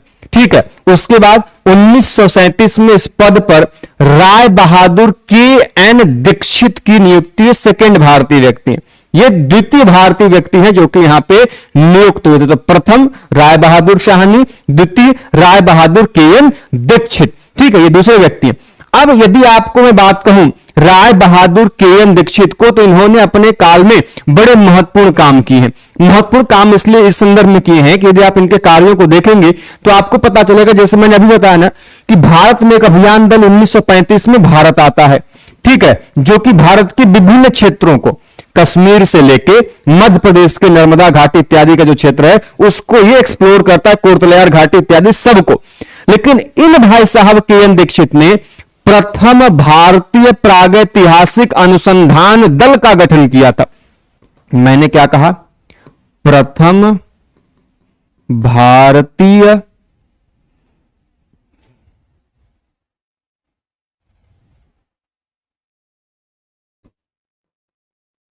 प्रागैतिहासिक, एक बार जल्दी से भैया वीडियो को लाइक जरूर कर देना, अनुसंधान दल का गठन किया था। ठीक है, किस लिए किया था? कि जो गुजरात की जो साबरमती घाटी है, साबरमती जो घाटी है, उस साबरमती वैली को सर्वेक्षण करने के लिए, उस पर एक्सप्लोरेशन करने के लिए जो है कि इसका गठन इनके द्वारा किया गया था। ठीक है, अब जानकीगा उसी के लिए केवल फेमस नहीं है, इन्होंने 1938 में भारतीय पुरातत्व विभाग के बेहतर कार्य प्रणाली के लिए जो उर क्षेत्र है भारत के बाहर, उसके शाही कब्रों के प्रसिद्ध उत्खननकर्ता लियोनार्ड वुली को भारत आमंत्रित किया था। ध्यान रखिएगा, लियोनार्ड वुली को इन्होंने भारत आमंत्रित किया था। ये कहां पे थे भाई साहब? ये भारत के बाहर जो अन्य सभ्यताएं थी तत्कालीन, वहीं का एक महत्वपूर्ण पुरास्थल उर है, उसके शाही कब्र के उत्खनन के लिए जाने जाते लियोनार्ड वुली, और ये भारत में बाहर से आए थे। जब ये भारत में 1938-1939 के दौरान ये भारत आए तो इन्होंने भारतीय पुरातत्व में बेहतरी के सुझाव जो है दिए थे। इसमें इन्होंने 3 चीजें बताई थी। एडवाइजर फॉर आर्कियोलॉजी, ठीक है, ऐसा व्यक्ति जो कि आर्कियोलॉजी के लिए इनको बेहतर सुझाव दे, उसकी नियुक्ति की जानी चाहिए। प्री हिस्टोरियन को नियुक्त कीजिए, प्री हिस्टोरियन प्रागैतिहासिक विद को नियुक्त कीजिए, और वैसे ही प्रोटो हिस्टोरियन को अपॉइंट कीजिए। अर्थात इन्होंने 3 बड़े महत्वपूर्ण सुझाव दिए कि एडवाइजर फॉर आर्कियोलॉजी, अपने पुरातत्व के क्षेत्र में बेहतरी के लिए एक सुझाव देने वाले व्यक्ति की नियुक्ति कीजिए। प्रागैतिहासिक काल से संबंधित जो व्यक्ति सबसे ज्यादा एक्सपर्ट हो, प्री हिस्टोरियन, उसको अपॉइंट कीजिए, और प्रोटो हिस्टोरियन को जो है उसको भी अपॉइंट जो है आप कीजिए। ध्यान रखिएगा, इसी काल की सर जॉन मार्शल के काल की भी एक बड़ी महत्वपूर्ण विशेषता है कि 1917 में पहली बार आप देखेंगे किसकी नियुक्ति की जाइए? पुरातत्व रसायनज्ञ, ठीक है, आर्कियो केमिस्ट को अपॉइंट किया गया पहली बार। आर्कियो केमिस्ट को जो है अपॉइंट किया गया था 1917 में। ठीक है, इसके अलावा क्या हुआ कि जो केएन दीक्षित हैं, उन्होंने ही अपने कार्यकाल में कलकत्ता विश्वविद्यालय को प्रथम विश्वविद्यालय बनाया जिसे स्वतंत्र रूप से उत्खनन करने की अनुमति दी गई, और इस विश्वविद्यालय के द्वारा उत्खनित प्रथम स्थल बाणगढ़ था। ठीक, अब देखिए, अभी तक जैसे मैंने बार बार कहा कि एएसआई के पास ही अधिकार था, एएसआई का ही अधिकार क्षेत्र था कि अभी तक कोई भी जो क्षेत्र है उसके उत्खनन का अधिकार किसके पास था। देखिए, अभी वर्तमान समय में आप देखते हैं कि जो उत्खनन है ये कौन करता है? ये 2-3 चीजों के द्वारा की जाती है। भारत में मुख्यतः 2 ऐसी संस्थाएं हैं जो उत्खनन कराती है। पहला एएसआई करती है, और दूसरा एएसआई के संरक्षण में जितने महत्वपूर्ण विश्वविद्यालय हैं, जैसे इलाहाबाद विश्वविद्यालय, दक्कन विश्वविद्यालय, पटना विश्वविद्यालय, बनारस हिंदू यूनिवर्सिटी, ठीक है, ऐसे जितने महत्वपूर्ण विश्वविद्यालय हैं, हैदराबाद विश्वविद्यालय, बड़ौदा विश्वविद्यालय, ठीक है, उज्जैन का विक्रमशिला विश्वविद्यालय, ठीक है, विक्रम विश्वविद्यालय उज्जैन, ठीक है, इन सभी विश्वविद्यालयों के द्वारा उत्खनन का काम किया जाता है। तो ये जो प्रक्रिया शुरू हुई कि एएसआई के अलावा हम जो आपके इंस्टीट्यूशन हैं, जो आपके विश्वविद्यालय हैं, वो उत्खनन करेंगे, ये प्रक्रिया शुरू हुई इन राय बहादुर केएन दीक्षित के शासनकाल में। इन भाई साहब ने सबसे पहले जो कलकत्ता विश्वविद्यालय है उसको यह अधिकार दिया, उसको यह लाइसेंस दिया कि अब आप स्वतंत्र रूप से उत्खनन कर सकते हैं। और उन्होंने जिस पुरास्त्र को सबसे पहली बार उत्खनन किया उसका नाम था बाणगढ़। ठीक है, ध्यान रखिएगा। इसके अलावा ठीक है, ध्यान रखिएगा, ये सभी जो चीजें हैं आपको ध्यान में रखनी है। ठीक है, अब इसके बाद अगला जो आपका थर्ड फेज है वो है मार्टिमर व्हीलर का, जो कि 1944 से 1948 तक एक महत्वपूर्ण काम करेंगे। ठीक है, बात करते हो तो बेटे आपका जो ये भारतीय पुरातत्व है ना, तो आप सभी जानते हो किससे कंट्रोल होता है, ASI से कंट्रोल होता है। और इसका एस्टेब्लिशमेंट आप सभी जानते हो 1861 में हुआ था। और जब 1961 में इसका 100 वर्ष पूर्ण हुआ था, तब जो है कि हमारे HD संकालिया ने, किसने, HD संकालिया के द्वारा जो है कि भारतीय पुरातत्व के इतिहास के जो 100 वर्ष हैं उनको 3 काल में जो है क्या किया गया था, उनका विभाजन जो है देखने को मिलता है। प्रथम काल, ठीक है, प्रथम काल, ठीक है, द्वितीय काल, ठीक है, एंड तृतीय काल के रूप में जो विभाजन है वह देखने को मिलता है। सबसे पहले यदि हम बात करते हैं तो आपका जो 1861 से है वहां से लेके 1902 तक, 1902 से लेके 1944 तक, 1944 से लेके 1961 तक, यह 3 कालों में जो पुरातत्व का इतिहास है उसका विभाजन हमें देखने को मिलता है। ऐसे में हम लोगों ने पहले ही अभी तक जो आपका पहला काल है प्रथम युग, जो कि 1861 से 1902 का काल है, इसमें आप सभी जानते हैं किसका काम दिखाई देता है, एलेक्जेंडर कनिंघम का काल दिखाई देता है काम। इसी वजह से हम इसको कनिंघम युग के रूप में, कनिंघम एरा के रूप में जानते हैं। जबकि जो दूसरा काल है इसे जो है हम किस रूप में जानते हैं, जॉन मार्शल का काम इसमें देखने को मिलता है। इसीलिए यह युग मार्शल युग के रूप में, मार्शल एरा के रूप में जाना जाता है। और तीसरा जो काल है जिसे आज हम पढ़ेंगे वह है आपका मार्टिमर व्हीलर का काम इस काल में दिखाई देता है। इसीलिए हम इसको व्हीलर युग के रूप में, व्हीलर एरा के रूप में जानते हैं। तो ये थोड़ा सा मैंने बैकग्राउंड आप लोगों को क्लियर कर दिया। उम्मीद करते हैं कि जो चीजें हैं आप लोगों को समझ में आई होंगी। तो जल्दी से दोस्तों एक बार वीडियो को लाइक कर दीजिएगा। चैनल पर नए हैं दोस्तों, चैनल को सब्सक्राइब कर लीजिएगा। मैं इसलिए कर रहा हूं दोस्तों कि लगातार हम अपने चैनल के माध्यम से आर्कियोलॉजी, हिस्ट्री से संबंधित जो कंटेंट है आप सभी के साथ दोस्तों साझा करते हैं।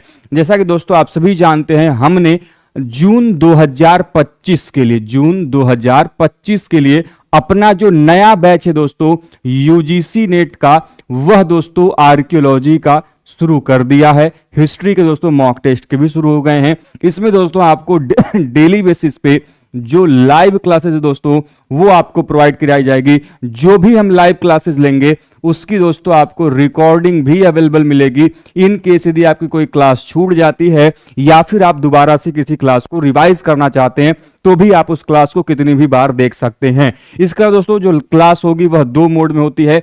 एक में दोस्तों हम पूरा का पूरा जो आपके साथ थ्योरी है वह डिस्कस करेंगे और उनसे बनने वाले जो MCQs या फिर 1 लाइन जो फैक्चुअल जो क्वेश्चंस होते हैं उनको भी डिस्कस किया जाएगा। तो 2 मोड में दोस्तों चीजें डिस्कस करेंगे हम आपसे। इसके अलावा दोस्तों आपको जिसमें जो कि मॉक टेस्ट है वह मिलेगा, फर्स्ट पेपर के भी मॉक टेस्ट मिलेंगे आपको। साथ ही साथ दोस्तों आपको previous year question paper provide किया जाएगा, ठीक है, जो कि 2004 से 2024 के प्रीवियस ईयर क्वेश्चन पेपर, उनकी PDF, ठीक है, उनके वीडियोस, एक्सप्लेनेशन, ये सब कुछ दोस्तों आपको प्रोवाइड की जाएगी। इसके अलावा PDF, ई नोट्स, मटेरियल, जो भी टॉपिक हम आपसे पढ़ाएंगे उनसे संबंधित आपको जो नोट्स हैं वो भी आपको प्रोवाइड कराए जाएंगे। तो एक कंप्लीट पैकेज जो है दोस्तों आपको आर्कियोलॉजी के जो इस बैच में देखने को मिलेगा। या फिर दोस्तों आप चाहें तो अलग से भी जो मॉक टेस्ट है या फिर दोस्तों हम बात करें बाकी चीजें आपका है, प्रीवियस ईयर क्वेश्चन पेपर है, ठीक है, नोट्स है, इसके अलावा मॉक टेस्ट सीरीज है, हिस्ट्री के भी UGC के जो मॉक टेस्ट सीरीज है दोस्तों आपको वहां पे मिलेंगे। मल्टीपल टाइम ऑप्शन है, जितनी भी बार चाहेंगे मॉक टेस्ट आप वहां पे दे पाएंगे। तो दोस्तों आइए चलते हैं अपने टॉपिक की तरफ। हमारा टॉपिक है मार्टिमर व्हीलर के कार्यकाल की। आप सभी जानते हैं दोस्तों जो मार्टिमर व्हीलर हैं इनकी जो नियुक्ति है वह KN दीक्षित के बाद में हुआ था, ठीक है, KN दीक्षित। जब मैंने सेकेंड आप लोगों को पढ़ाया था दूसरा काल जिसको कि मार्टिमर व्हीलर काल था, तो KN दीक्षित जो कि उस समय के व्यक्ति थे, एएसआई के डीजी थे। ठीक है, तो इनके बाद अगले जो महानिदेशक बने थे वह बने थे मार्टिमर व्हीलर, जो कि 1944 से 1948 के बीच में इन्होंने काम किया था। ध्यान रखिएगा, मार्टिमर व्हीलर हमारे इंडियन आर्कियोलॉजी के लिए, भारतीय पुरातत्व के लिए एक वरदान से कम व्यक्ति नहीं थे। मैं ऐसा क्यों कह रहा हूं, उसके पीछे कारण क्या है समझिएगा। क्योंकि वर्तमान समय में जो आप आर्कियोलॉजी देख रहे हो, जिस प्रकार से हमारे इंडियन आर्कियोलॉजी में जो साइंटिफिक मेथोडोलॉजी अप्लाई की जाती है, जो साइंटिफिक मेथड एप्लीकेबल होते हैं, वो सभी देन है आपके मार्टिमर व्हीलर का। जो पुरातत्व के क्षेत्र में, उत्खनन के क्षेत्र में वैज्ञानिक विधियों के प्रयोग के पक्षधर थे, सबसे अधिक नाम है उनमें आता है मार्टिमर व्हीलर का। इसके अलावा उत्खनन के अंतर्गत एक बड़ा ही इंपॉर्टेंट कॉन्सेप्ट है, जिसे आप कॉन्सेप्ट ऑफ स्ट्रेटिग्राफी के नाम से जानते हैं, पुरातत्व के सिद्धांत के स्तरीकरण के सिद्धांत के नाम से जानते हैं। तो ये जो स्तरीकरण का सिद्धांत है, वर्ल्ड के कॉन्टेक्स्ट में ये तो लाया गया था पिट रिवर्स के द्वारा, लेकिन इंडियन कॉन्टेक्स्ट में मार्टिमर व्हीलर ने जो है कि भारतीय पुरातत्व को जो कॉन्सेप्ट ऑफ स्ट्रेटिग्राफी है वह दिया था। ठीक है, अच्छा ध्यान रखिएगा, इन्होंने कई सारी चीजें जो है पुरातत्व को दी, इसीलिए जो है कि भारत के पुरातत्व के लिए वरदान साबित होते हुए देखने को मिलते हैं। अब ध्यान रखिएगा कि पुरातत्व को एक स्वतंत्र विषय के रूप में स्थापित करने का जो श्रेय है वो ब्रिटिश पुरातत्वविद मार्टिमर व्हीलर को दिया जाता है। पहले आप सभी जानते हैं कि जो आर्कियोलॉजी है वो एक इंडिविजुअल सब्जेक्ट के रूप में नहीं पढ़ाया जाता था, ये एंथ्रोपोलॉजी के साथ, जियोलॉजी के साथ, या फिर कह सकते हैं हिस्ट्री का एक जो एक पार्ट है वो बनकर देखने को मिलता है। लेकिन मार्टिमर व्हीलर का इसमें सबसे इंपॉर्टेंट काम है कि आज के इस दौर में जो आर्कियोलॉजी है वह एक इंडिविजुअल सब्जेक्ट के रूप में हमें देखने को मिलती है। अभी भी हालांकि आप देखेंगे तो जो ग्रेजुएशन का लेवल है, पोस्ट ग्रेजुएशन का लेवल है, उसमें आर्कियोलॉजी जो है वो कंबाइंड सब्जेक्ट है। किसके कंबाइंड सब्जेक्ट है? Ancient Indian history, culture and archaeology के साथ जो है आपका पूरा सब्जेक्ट आप देखेंगे तो इंडिविजुअल आपको किसी भी यूनिवर्सिटी में आर्कियोलॉजी में ग्रेजुएशन, पोस्ट ग्रेजुएशन नहीं कराया जाता है। वो डिसिप्लिन जो है वो आपका किससे जुड़ा हुआ है? Ancient Indian history and culture से जुड़ा हुआ है। ठीक है, अभी भी इंडिया में उसकी थोड़ी कमी है, लेकिन विश्व स्तर पर इसको एक अलग से सब्जेक्ट के रूप में स्थापित करने का जो श्रेय है वह किसको दिया जाता है? वह दिया जाता है मार्टिमर व्हीलर को। ठीक है, सेना के पूर्व ब्रिगेडियर के रूप में व्हीलर ने पुरातत्व की पद्धति में एक सैनिक परिशुद्धता का समावेश किया। व्हीलर के 4 वर्ष के अनुसार, ठीक है, यदि हम व्हीलर की बात करते हैं तो व्हीलर ने कहा कि पुरातत्वकर्ता सिर्फ वस्तुओं को ही नहीं खोदता अपितु मनुष्यों को भी खोदता है। और यह बहुत इंपॉर्टेंट आपका टॉपिक है कि यह कथन किसका है। ठीक है, तो व्हीलर के कथन के अनुसार यदि हम बात करते हैं तो व्हीलर ने कहा कि जब कोई आर्कियोलॉजिस्ट जो होता है, जो पुरातत्वविद होता है, वो केवल और केवल किसी वस्तु की खुदाई नहीं करता है, वो वस्तुओं के माध्यम से मनुष्य की जानकारी जो है उसकी खुदाई कर रहा होता है। उसी का कथन जो है यहां से पूछा गया और आपके एग्जाम में क्वेश्चन आता है कि किसके द्वारा यह कहा गया कि पुरातत्वकर्ता सिर्फ वस्तुओं की खुदाई नहीं करता अपितु मनुष्य खुदाई करता है। आखिर व्यक्ति खुदाई क्यों करता है? क्योंकि खुदाई से जो निकली हुई नॉलेज है उससे क्या पता चलेगा? खुदाई से निकली हुई नॉलेज से हमें पता चलेगा कि वह जो मनुष्य है वह किस प्रकार से रह रहा है, उसकी रहन सहन कैसा है, सामाजिक स्थिति कैसी है, आर्थिक स्थिति कैसी है, धार्मिक स्थिति कैसी है, ठीक है, उसके कल्चरल एक्टिविटीज कैसे हैं, इन सभी के बारे में उनसे प्राप्त होने वाली जो वस्तुएं हैं उन्हीं से ज्ञात होता है। तो उन्होंने वही चीजें कही है कि जब कोई व्यक्ति किसी वस्तुओं को ही नहीं खोदता बल्कि मनुष्यों को खोदता है। ठीक है, तो 1944 में 4 वर्ष के अनुबंधन पे, ठीक है, 1944 से 1948 है ना, तो 4 वर्ष के कॉन्ट्रैक्ट पर जो है मार्टिमर व्हीलर ने राय बहादुर केएन दीक्षित के उत्तराधिकारी के रूप में महानिदेशक का पद ग्रहण किया था। जो मैंने अभी बताया कि केएन दीक्षित के बाद मार्टिमर व्हीलर जो है ये नेक्स्ट डीजी के रूप में, नेक्स्ट डायरेक्टर जनरल के रूप में जो है अपॉइंट होते हैं। 4 वर्षों के लिए 1944 में अपॉइंट होते हैं 1948 तक। ठीक है, इसके अलावा इनकी नियुक्ति लियोनार्ड वुली के अनुशंसा पर हुई थी। अब देखिए, मैंने अभी आप लोगों को जब केएन दीक्षित वाला दूसरा कार्यकाल पढ़ाया था सर जॉन मार्शल का, तो याद होगा केएन दीक्षित के ही समयाकाल में एक बड़े ही महत्वपूर्ण विद्वान भारत आए थे, जिनका नाम क्या था? लियोनार्ड वुली था। ये लियोनार्ड वुली जब 1938 के दौरान भारत आए, इनको क्यों भारत में बुलाया गया था? क्योंकि भारतीय पुरातत्व के क्षेत्र में, जो इंडियन आर्कियोलॉजी है उस फील्ड में, भारतीय पुरातत्व के क्षेत्र में जो है आवश्यक सुधार लाने के लिए कि किस प्रकार से इनके कार्य में प्रगति हो, डेवलपमेंट हो, उसके लिए इनको भारत बुलाया गया। और इन्होंने काफी अच्छा काम भी किया। इन्होंने कुछ बड़े महत्वपूर्ण काम किए, जैसे मैंने आप लोगों को पहले बताया, एडवाइजर फॉर आर्कियोलॉजी, भारत के पुरातत्व के ऊपर सलाह देने के लिए सलाहकार की नियुक्ति का प्रावधान किया इन्होंने कहा कि प्री हिस्टोरियन को नियुक्त किया जाए, ठीक है। इन्होंने कहा कि प्रोटो हिस्टोरियन को नियुक्त किया जाए। इन्होंने यह भी सजेस्ट किया था कि जो अहिच्छत्र है उसका उत्खनन किया जाए, और आप देखेंगे कि अहिच्छत्र का उत्खनन इन्हीं के कहने पे के.एन. दीक्षित ने बाद में बड़े ही डिटेल में किया हुआ है, ठीक है। तो बहुत सारी चीजें जो है लियोनार्ड वुली ने कही थी, और उन्हीं में से एक था कि इन्होंने रिकमेंड किया था कि मार्टिमर व्हीलर को अगला महानिदेशक के रूप में नियुक्त किया जाए, और उसी इनकी नियुक्ति जो है उन्हीं के अनुशंसा के आधार पर हुई थी, ठीक है। मार्टिमर व्हीलर रोमन पुरावशेषों एवं पुरानिधियों के विशेषज्ञ थे। अब आप सभी जानते हैं भारत में रोमन पुरावशेष हमें किसके प्रमाण दिखाते हैं?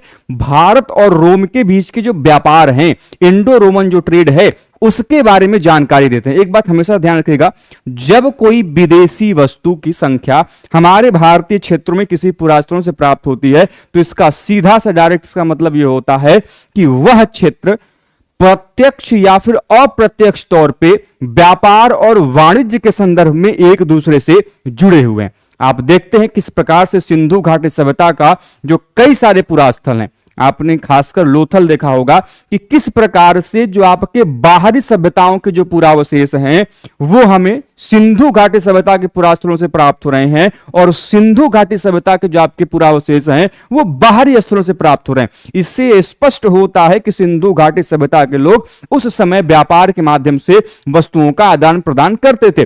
और ठीक वैसी ही चीजें हमें रोम और भारत के संदर्भ में भी देखने को मिलती हैं, क्योंकि रोमन साम्राज्य की जो चीजें हैं वो हमारे भारतीय पुरावशेषों के भारतीय क्षेत्रों में जो है पुरावशेषों के रूप में प्राप्त होती हैं, और वैसे ही कुछ भारतीय प्रकार के जो आपके पुरावशेष हैं वो उन क्षेत्रों से प्राप्त होते हैं। तो इससे स्पष्ट होता है कि प्राचीन काल में जो लोग हैं, भले ही हमारी वर्तमान की तरह यातायात के संसाधन विकसित नहीं थे, लिमिटेड संसाधन थे, उसके बावजूद वो जो है कि व्यापार करते रहे दूर दूर क्षेत्रों तक। और इसी में आपका एक आता है भारतीय रोमन पुरावशेषों के बारे में, जिसपे सबसे अधिक महत्वपूर्ण काम जो है आपके मार्टिमर व्हीलर ने किया है। व्हीलर ने अरिकामेडु जो पुरास्थल है आप सभी जानते हैं, ये अरिकामेडु इसी रोमन प्रकार के जो साक्ष्य हैं, जब भी हम बात करते हैं अरिकामेडु पुरास्थल की, तो ये जो अरिकामेडु पुरास्थल है, अरिकामेडु से आप देखते हैं किस प्रकार के रोमन प्रकार के मृदभांड, जिसमें आपका एरेटाइन, एम्फोरा, रोलेटेड, इस प्रकार के जो मृदभांड है वह हमें देखने को मिलते हैं। रोम प्रकार के जो आपके रोमन शासकों के जो सिक्के हैं वह भी यहां से देखने को मिला हुआ। यही नहीं बल्कि कई सारे भारत के पुरास्थल हैं जहां से रोमन शासकों के जो सिक्के हैं, जैसे राजा अगस्टस के सिक्के, राजा टिबेरियस के सिक्के, जो है कि हमें भारतीय पुरास्थलों से देखने को स्पष्ट रूप से मिले हुए। इसमें चंद्रवल्ली का नाम आता है, अरिकामेडु का नाम आता है, और अन्य कई सारे जो पुरास्थल हैं वहां से देखने को मिला हुआ है। खैर, मैं जब आपको अलग से इंडो रोमन ट्रेड पढ़ाऊंगा तो वहां पे उसकी जानकारी मैं दूंगा। खैर, तो व्हीलर ने एक दो नहीं बल्कि कई सारे जो पुरास्थलों का जो उत्खनन है उनके द्वारा किया गया। तो उसी में से एक आपका है अरिकामेडु का 1945 में उन्होंने उत्खनन किया। हड़प्पा सभ्यता का जो पुरास्थल है हड़प्पा, उसका उन्होंने 1946 में उत्खनन किया। ब्रह्मगिरी का 1947 में उत्खनन किया। इन सभी की जो आपका ब्रह्मगिरी की महापाषाणिक संस्कृति का उत्खनन किया। चंद्रवल्ली का 1947 में उत्खनन किया, एवं मास्की का उत्खनन जो है इनके द्वारा किया गया था। ठीक है, ध्यान रखिएगा, जितने महत्वपूर्ण पुरास्थल बताए नाम याद रख लीजिए, समय याद रख लीजिए, आपके एग्जाम में क्वेश्चन पूछा जाएगा। अरिकामेडु 1945, ब्रह्मगिरी ठीक है 1947, हड़प्पा 1946, ठीक है, मासी का उत्खनन किया है, चंद्रवल्ली का उत्खनन किया है। अब यहां पे बेटे देखो चंद्रवल्ली नाम आया है, मैं आपको एक थोड़ा सा एक्स्ट्रा पॉइंट बता दूं। चंद्रवल्ली से बेटे हमें क्या मिला है कि जो सातवाहन काल है, सातवाहन काल है, इस सातवाहन काल की यहां से क्या मिला हुआ है, मुद्रा निधि का जो प्रमाण है, ठीक है, मुद्रा निधि का जो प्रमाण है वह यहां से हमें देखने को मिलता है। ठीक है, ध्यान रखिएगा। जैसे आप बयाना निधि पढ़ते हो ना, बयाना होड़ पढ़ता है, आप लोगों ने पढ़ा होगा, जिससे क्या मिला हुआ बयाना निधि से? बयाना निधि से जो है हमें कि गुप्त काल की जो मुद्रा निधि है, गुप्त काल की जो मुद्रा निधि है वह प्रमाण प्राप्त होता है। वैसे ही अमरावती निधि का नाम पढ़ा होगा आप लोगों ने, नहीं पढ़ा तो देख लीजिए। यहां से हमें किस प्रमाण मिले हैं? आहत मुद्रा निधि प्रमाण मिले। आहत मुद्रा निधि का जो प्रमाण है वह अमरावती से मिला हुआ है। निधि क्या होता है? मैंने कल के क्लास में जब आप लोगों को कॉपर रोड कल्चर बताया तो बताया कि जब कोई पुरावशेष खजाने के माध्यम से प्राप्त हो रहा है तो उसको निधि की संज्ञा दी जाती है। खजाना कैसे होता है? मतलब कि छिपाकर जिसको रखा गया हो, और ये सभी चीजें जो है वहां से देखने को मिली हुई हैं। व्हीलर के अनुसार सिंधु का भारत को उसकी सभ्यता को, सिंधु नदी ने जो है कि भारत को उसकी सभ्यता प्रदान की, और गंगा ने उसकी जो है उस भारत को आस्था प्रदान की है। ठीक है, सिंधु नदी आप सभी जानते हैं जिसके किनारे हमारे भारतीय उपमहाद्वीप का जो सबसे महत्वपूर्ण सभ्यता है सिंधु घाटी सभ्यता, उसका प्रमाण मिलता है। और आप सभी जानते हैं भारत की जो आस्था है वो सर्वाधिक किसमें हमें देखने को मिलती है? गंगा माता में देखने को मिलती है। तो वही चीज इन्होंने कहा कि जो सिंधु है उसने भारत के किसको जन्म दिया? सभ्यता को, और जो गंगा है उसने जो है कि आस्था को दिया है। इसके अलावा यदि हम बात करें तो व्हीलर ने एक पत्रिका जिसका नाम है एंशिएंट इंडिया का प्रकाशन शुरू करवाया था। जैसे आपने देखा कि अलग अलग विद्वानों ने अलग अलग प्रकार के जो प्रकाशन हैं, जैसे आपने देखा कि किस प्रकार से जो जेम्स बर्जेस थे, मैंने पढ़ा रखा है बेटे, उन्होंने इंडियन एंटीक्वेरी नाम से पत्रिका जारी किया था। इंडियन एंटीक्वेरी नाम से पत्रिका जारी किया। वैसे ही इन्होंने इपिग्राफिया इंडिका नाम से पत्रिका जारी किया था। इपिग्राफिया इंडिया नाम से पत्रिका जारी किया था। तो अलग अलग लोगों ने अलग अलग प्रकार की जो चीजें हैं, जैसे रॉयल एशियाटिक सोसाइटी ने एशियाटिक रिसर्चेज नाम से पत्रिका जारी किया था। ठीक है, इसके अलावा यदि हम बात करते हैं जो आपके कौन है, एच विल्सन है, ठीक है, जो कि पेशे से डॉक्टर थे, अफगानिस्तान के क्षेत्र में काम किया था। उन्होंने एरियाना एंटिका जो जर्नल है वो पब्लिश किया था। आपके अलेक्जेंडर कनिंघम ने एक बड़ी इंपॉर्टेंट पब्लिश किया था, कॉर्पस इंस्क्रिप्शनम इंडिकेरम, पहला वॉल्यूम जो है। तो ऐसे बहुत सारे लोगों ने अलग अलग पत्रिकाएं जारी की थी। उन्हीं में से जो आपका एंशिएंट इंडिया का प्रकाशन है वो व्हीलर ने शुरू करवाया था। व्हीलर के ही द्वारा जो है कि जो राष्ट्रीय संग्रहालय है हमारा, जो नेशनल म्यूजियम ऑफ इंडिया है, उसके गठन हेतु मॉरिस गायर, इन्होंने एक समिति का गठन किया था।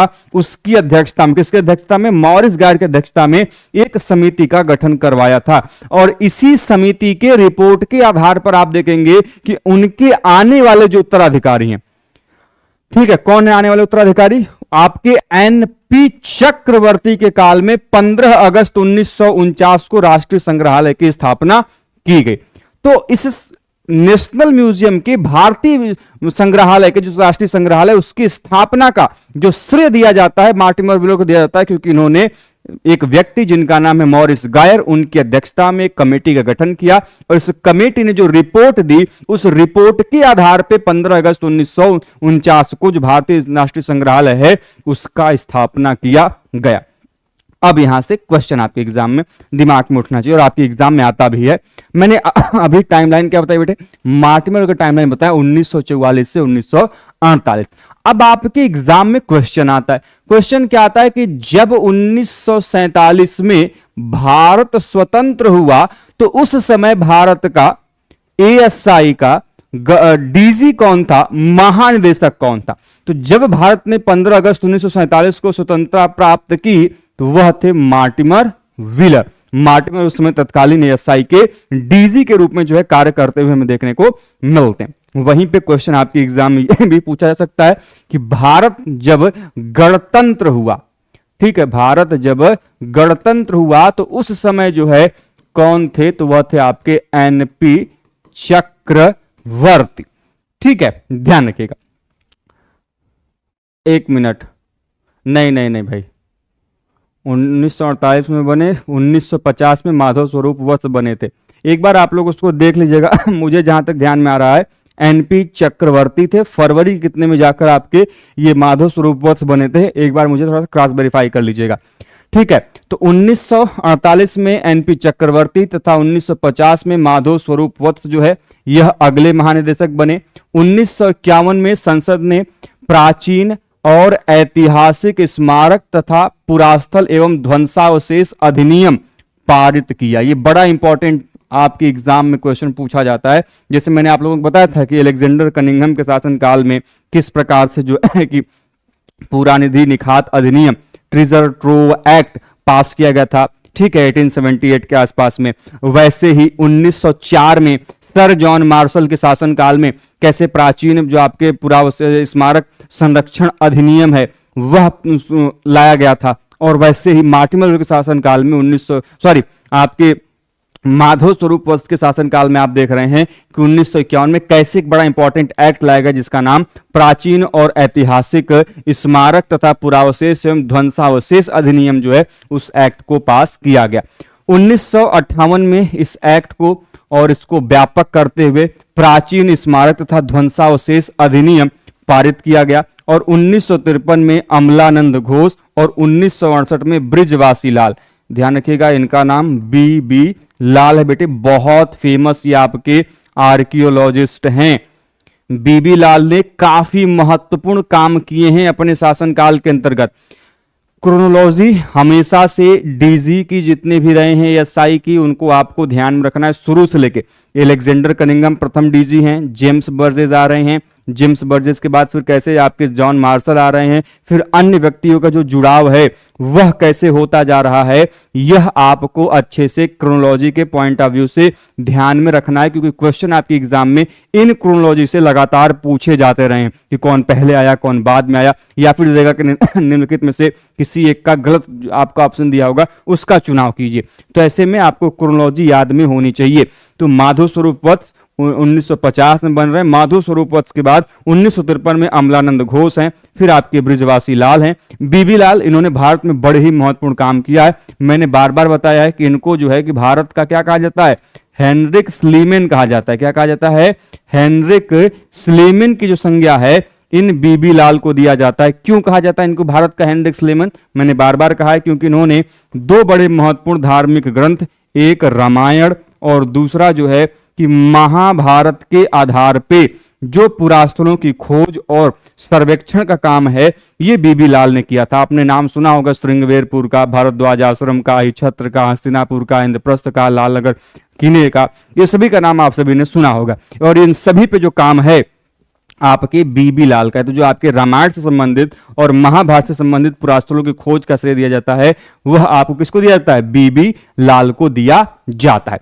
ठीक है, इसके बाद अमलानंद घोष के ही कार्यकाल में 1957 में एक बड़ा ही महत्वपूर्ण योजना लाया गया जिसमें गांव गांव सर्वेक्षण की महत्वाकांक्षी परियोजना जो है यह बनाई गई थी। मतलब इनका यह था, देखिए समझिएगा, अब यहां पर एक चीज आवश्यक है, ध्यान देने की बात है कि 1947 में क्या हो रहा है, भारत और पाकिस्तान का विभाजन हो रहा है। केवल और केवल हमारे देश स्वतंत्र नहीं हो रहा है, देश को स्वतंत्र होने के लिए एक बड़े ही भारी कीमत चुकानी पड़ रही है। और हमारा ही देश हमारे ही क्षेत्रफल से हमारे देश को दो भागों में जाते जाते उन्होंने क्या कर दिया, तोड़ दिया। तो ब्रिटिश ने बदला तो जरूर लिया कि जाते जाते हमारा देश, हमारी संस्कृति, हमारे लोग, उनको दो भागों में जो है उन्होंने बांट दिया, तोड़ दिया।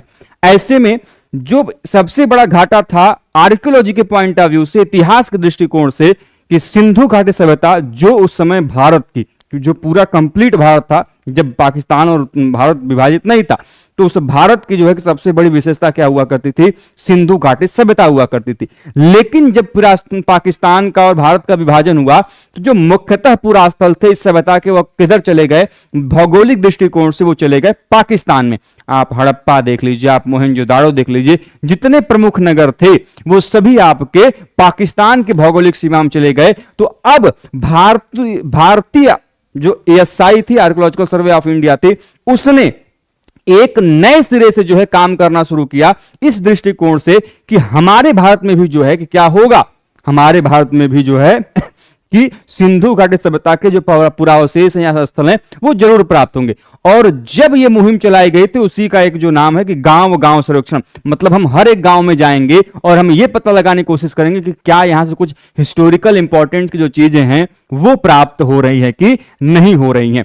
ठीक है, अच्छा एक चीज ध्यान रखिएगा, यही कारण है कि जब 1947 के बाद से लगातार सिंधु घाटी सभ्यता को लेकर और बाकी पुरास्थलों को लेकर खोज जारी की गई, तो बड़ा एक आश्चर्यजनक परिणाम निकला। मैंने आप लोगों को शुरुआती क्लास में बताया भी था कि जब 1921-22 के दौरान पहली बार इस प्रकार की खोज की गई थी इंडस वैली सिविलाइजेशन की, तो जो मुख्यतः जो पुरास्थल हुआ करते थे वह किस नदी के तट पे होते थे? सिंधु नदी के तट पे होते थे। यही तो कारण है कि इस सभ्यता का नाम सिंधु घाटी सभ्यता पड़ा था। लेकिन जब विभाजन हुआ और पुरास्थल पाकिस्तान के रीजन में चले गए भौगोलिक दृष्टिकोण से और भारत में नए दृष्टिकोण से उनकी खोज की गई, तो आश्चर्यजनक परिणाम यह निकला कि जो पुरास्थल हैं वो सिंधु नदी से कहीं ज्यादा जो है किस नदी के तट पर स्थित हैं? सरस्वती नदी के तट पर स्थित हैं, जिसको कि प्राचीन घग्गर के नाम जाना जाता है। इसी वजह से अब इसका जो नाम है वर्तमान समय में वो सिंधु घाटी सभ्यता नहीं है, सिंधु सरस्वती सभ्यता है। कि सिंधु के साथ साथ जो सरस्वती नदी है उसके किनारे भी जो पुरास्थल है वो अच्छी खासी संख्या में प्राप्त होते हुए देखने को मिलते हैं। यही कारण है कि वर्तमान में हम इसे सिंधु सरस्वती सभ्यता के नाम से भी जानते हैं। ठीक है, ध्यान रखिएगा। इसके अलावा जैसे मैंने आप लोगों को बताया कि बीबी लाल को भारत का हेनरिक स्लेमन कहा जाता है, क्योंकि उन्होंने भी स्लेमन की तरह महाकाव्यों को, जिसमें आपके स्लेमन मैंने आप लोगों को बताया था कि हेनरिक स्लेमन ने दो बड़े महाकाव्य, एक उन्होंने इलियड और दूसरा उन्होंने जो है ओडिसी के आधार पर एक बड़े ही महत्वपूर्ण नगर की खोज की थी, जिसका नाम क्या था? ट्रॉय नगर था। उसकी खोज उन्होंने की थी। ठीक है, तो इसमें उन्होंने शहरों की खुदाई का राष्ट्रीय योजना के आधार पर करनी शुरू की थी। किसने? आपके हेनरिक स्लेमन ने। और वैसे ही उनको कॉपी करते हुए बीबी लाल ने क्या किया था कि रामायण और महाभारत के आधार पर पुरास्थलों की खोज का श्रेय उनको दिया जाता है। तो साहित्यिक साक्ष्यों के आधार पर पुरातात्विक खोज का प्रसिद्ध उदाहरण हेनरिक स्लेमन ने, जो जिनका कामकाल 1822 से 1890 का है, उसके दौरान जो है उनके द्वारा जो है प्रारंभ किया गया था। उन्होंने होमर के इलियड और ओडिसी जो ओडिसी है उसके महाकाव्य में वर्णित जो ट्रॉय नगर की जो खोज है वह उनके द्वारा किया गया था। बीबी लाल ने रामायण और महाभारत युगीन स्थलों, जैसा कि मैंने आप लोगों को बताया, हस्तिनापुर, हरिश्चंद्र, नंदीग्राम, भारद्वाज आश्रम, मथुरा, कुरुक्षेत्र, अयोध्या, श्रृंगवेरपुर आदि स्थलों की जो खोज की जो खुदाई है वह प्रारंभ की थी। और बीबी लाल के ही शासनकाल में जब वो कार्य कर रहे थे, उसी दौरान इंडिया ने एक और एक्ट पास किया इंडियन पार्लियामेंट में, जिसका नाम the antiquities and art fisheries act 1972 था। ठीक है, पार्जिटर की तरह जो है कि बीबी लाल ने भी महाभारत युद्ध की तिथि 950 ईसा पूर्व निर्धारित की थी। ध्यान रखिएगा, कितना? 950 ईसा पूर्व निर्धारित किया था। किसने? बीबी लाल ने। अब देखिए एक बात समझिएगा, महाभारत के युद्ध की तिथि का हमें अभिलेखीय प्रमाण भी मिलता है। ये तो आपको किसने किया? बीबी लाल ने बताया। कितना बताया है? 950। किसका समर्थन करते हुए? पार्जिटर का। अब एक बात ध्यान रखिएगा कि ये जो बेटे महाभारत की हम बात कर रहे हैं ना, तो जो महाभारत है, इस महाभारत के युद्ध की जो तिथि है, इस महाभारत के युद्ध की तिथि का जो उल्लेख है वह किस अभिलेख में मिलता है? बड़ा इंपॉर्टेंट और आपके एग्जाम का क्वेश्चन है। और जरा आप हम लोग कमेंट बॉक्स में बताइएगा। और आप लोग वीडियो देखते हैं, वीडियो को लाइक भी नहीं करते और चैनल को सब्सक्राइब भी नहीं करते। लगातार हम आपके लिए कंटेंट जो लाते रह रहे हैं। आप लोगों से निवेदन है भैया कि वीडियो को लाइक भी कीजिए और चैनल पर नए तो चैनल को सब्सक्राइब भी कीजिए, क्योंकि हम आप लोगों के लिए सभी प्रकार के जो कंटेंट है वह हम आपको लगातार जो है देखने को मिलेंगे। ठीक है, चलिए अब महाभारत युद्ध की तिथि कहां मिलती है भैया? तो मैंने आप लोगों को बताया था कि जो एहोल अभिलेख है, किसका है एहोल अभिलेख बेटे? एहोल अभिलेख है किसका? पुलकेशिन द्वितीय का, चालुक्य शासक पुलकेशिन द्वितीय का एहोल अभिलेख में महाभारत युद्ध की तिथि जो है देखने को मिलती है। जरा हमें कमेंट बताइए कि वह तिथि क्या है। तो जो तिथि इसमें बताई गई, जैसे कि आपकी बीबी लाल ने 950 ईस्वी बताया, ईसा पूर्व बताया है, वैसे ही इस अभिलेख में महाभारत युद्ध की तिथि क्या है? ठीक है, लिखा किसने इस अभिलेख को? आप सभी जानते हैं, उनके राज दरबारी कवि, जिनका नाम था रवि कीर्ति। एक्चुअली यह अभिलेख एक मंदिर पर लिखा गया है, जिसका मंदिर का नाम है मेगुती का जैन मंदिर। उसी मंदिर के दीवार पर जो है पश्चिमी या पूर्वी दीवार है, उस पर यह लिखा गया है। ठीक है, खैर, तो वो निर्धारित किया गया। इसके अलावा 1967 में ही वाराणसी में इंडियन आर्कियोलॉजिकल सोसाइटी की स्थापना की गई और 1976 में society for pre historic and quaternary studies की स्थापना किया गया था।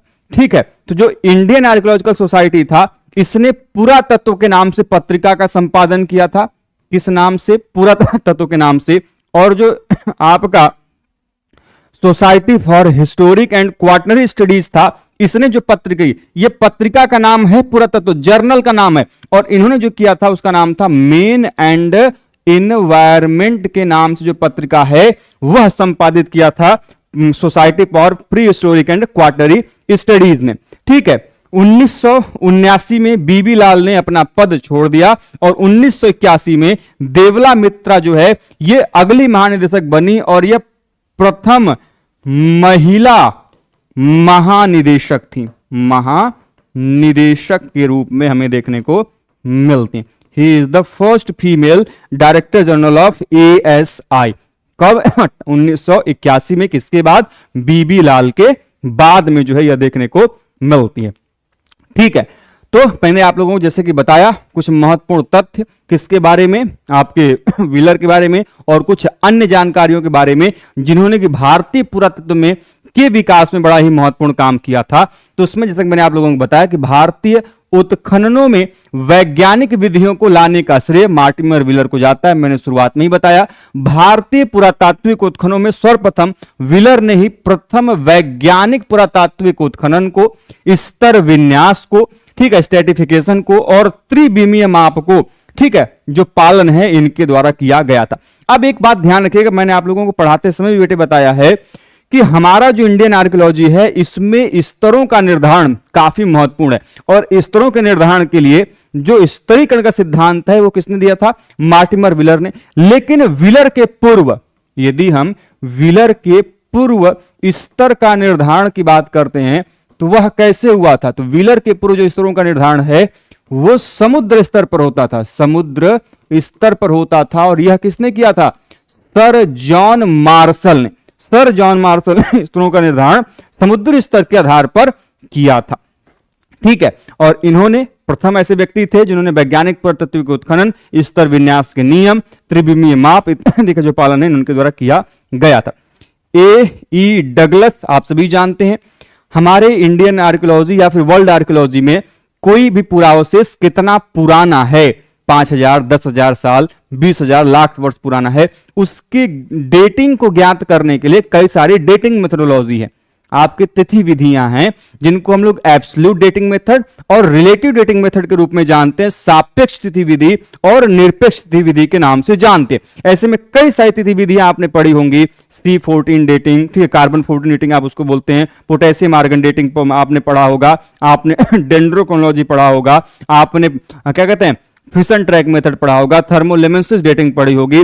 ठीक है, तो ऐसे में बहुत सारी डेटिंग हमें देखने को मिलती हैं। उन्हीं में से एक डेटिंग है आपकी वृक्ष वलय तिथि प्रणाली। तो आपका जो वृक्ष वलय तिथि प्रणाली है, इस जो डेंड्रोक्रोनोलॉजी कहते हैं, इसको किसके द्वारा विकसित किया गया था? तो A.E. डगलस ने विकसित किया था। वैसे जो C14 डेटिंग है उसको F. विलियर्ड लिबी ने डेवलप किया था। जो पोटेशियम आर्गन है उसको C.F.V. वाइसेकर ने डेवलप किया था। ठीक है, तो अलग अलग लोगों के द्वारा जो है अलग अलग जो आपकी तिथि विधियां उसको विकसित किया गया था। मैं उनको ऊपर कभी वीडियो बनाऊंगा, पढ़ाऊंगा, तो उसके बारे में आप लोगों को बताऊंगा।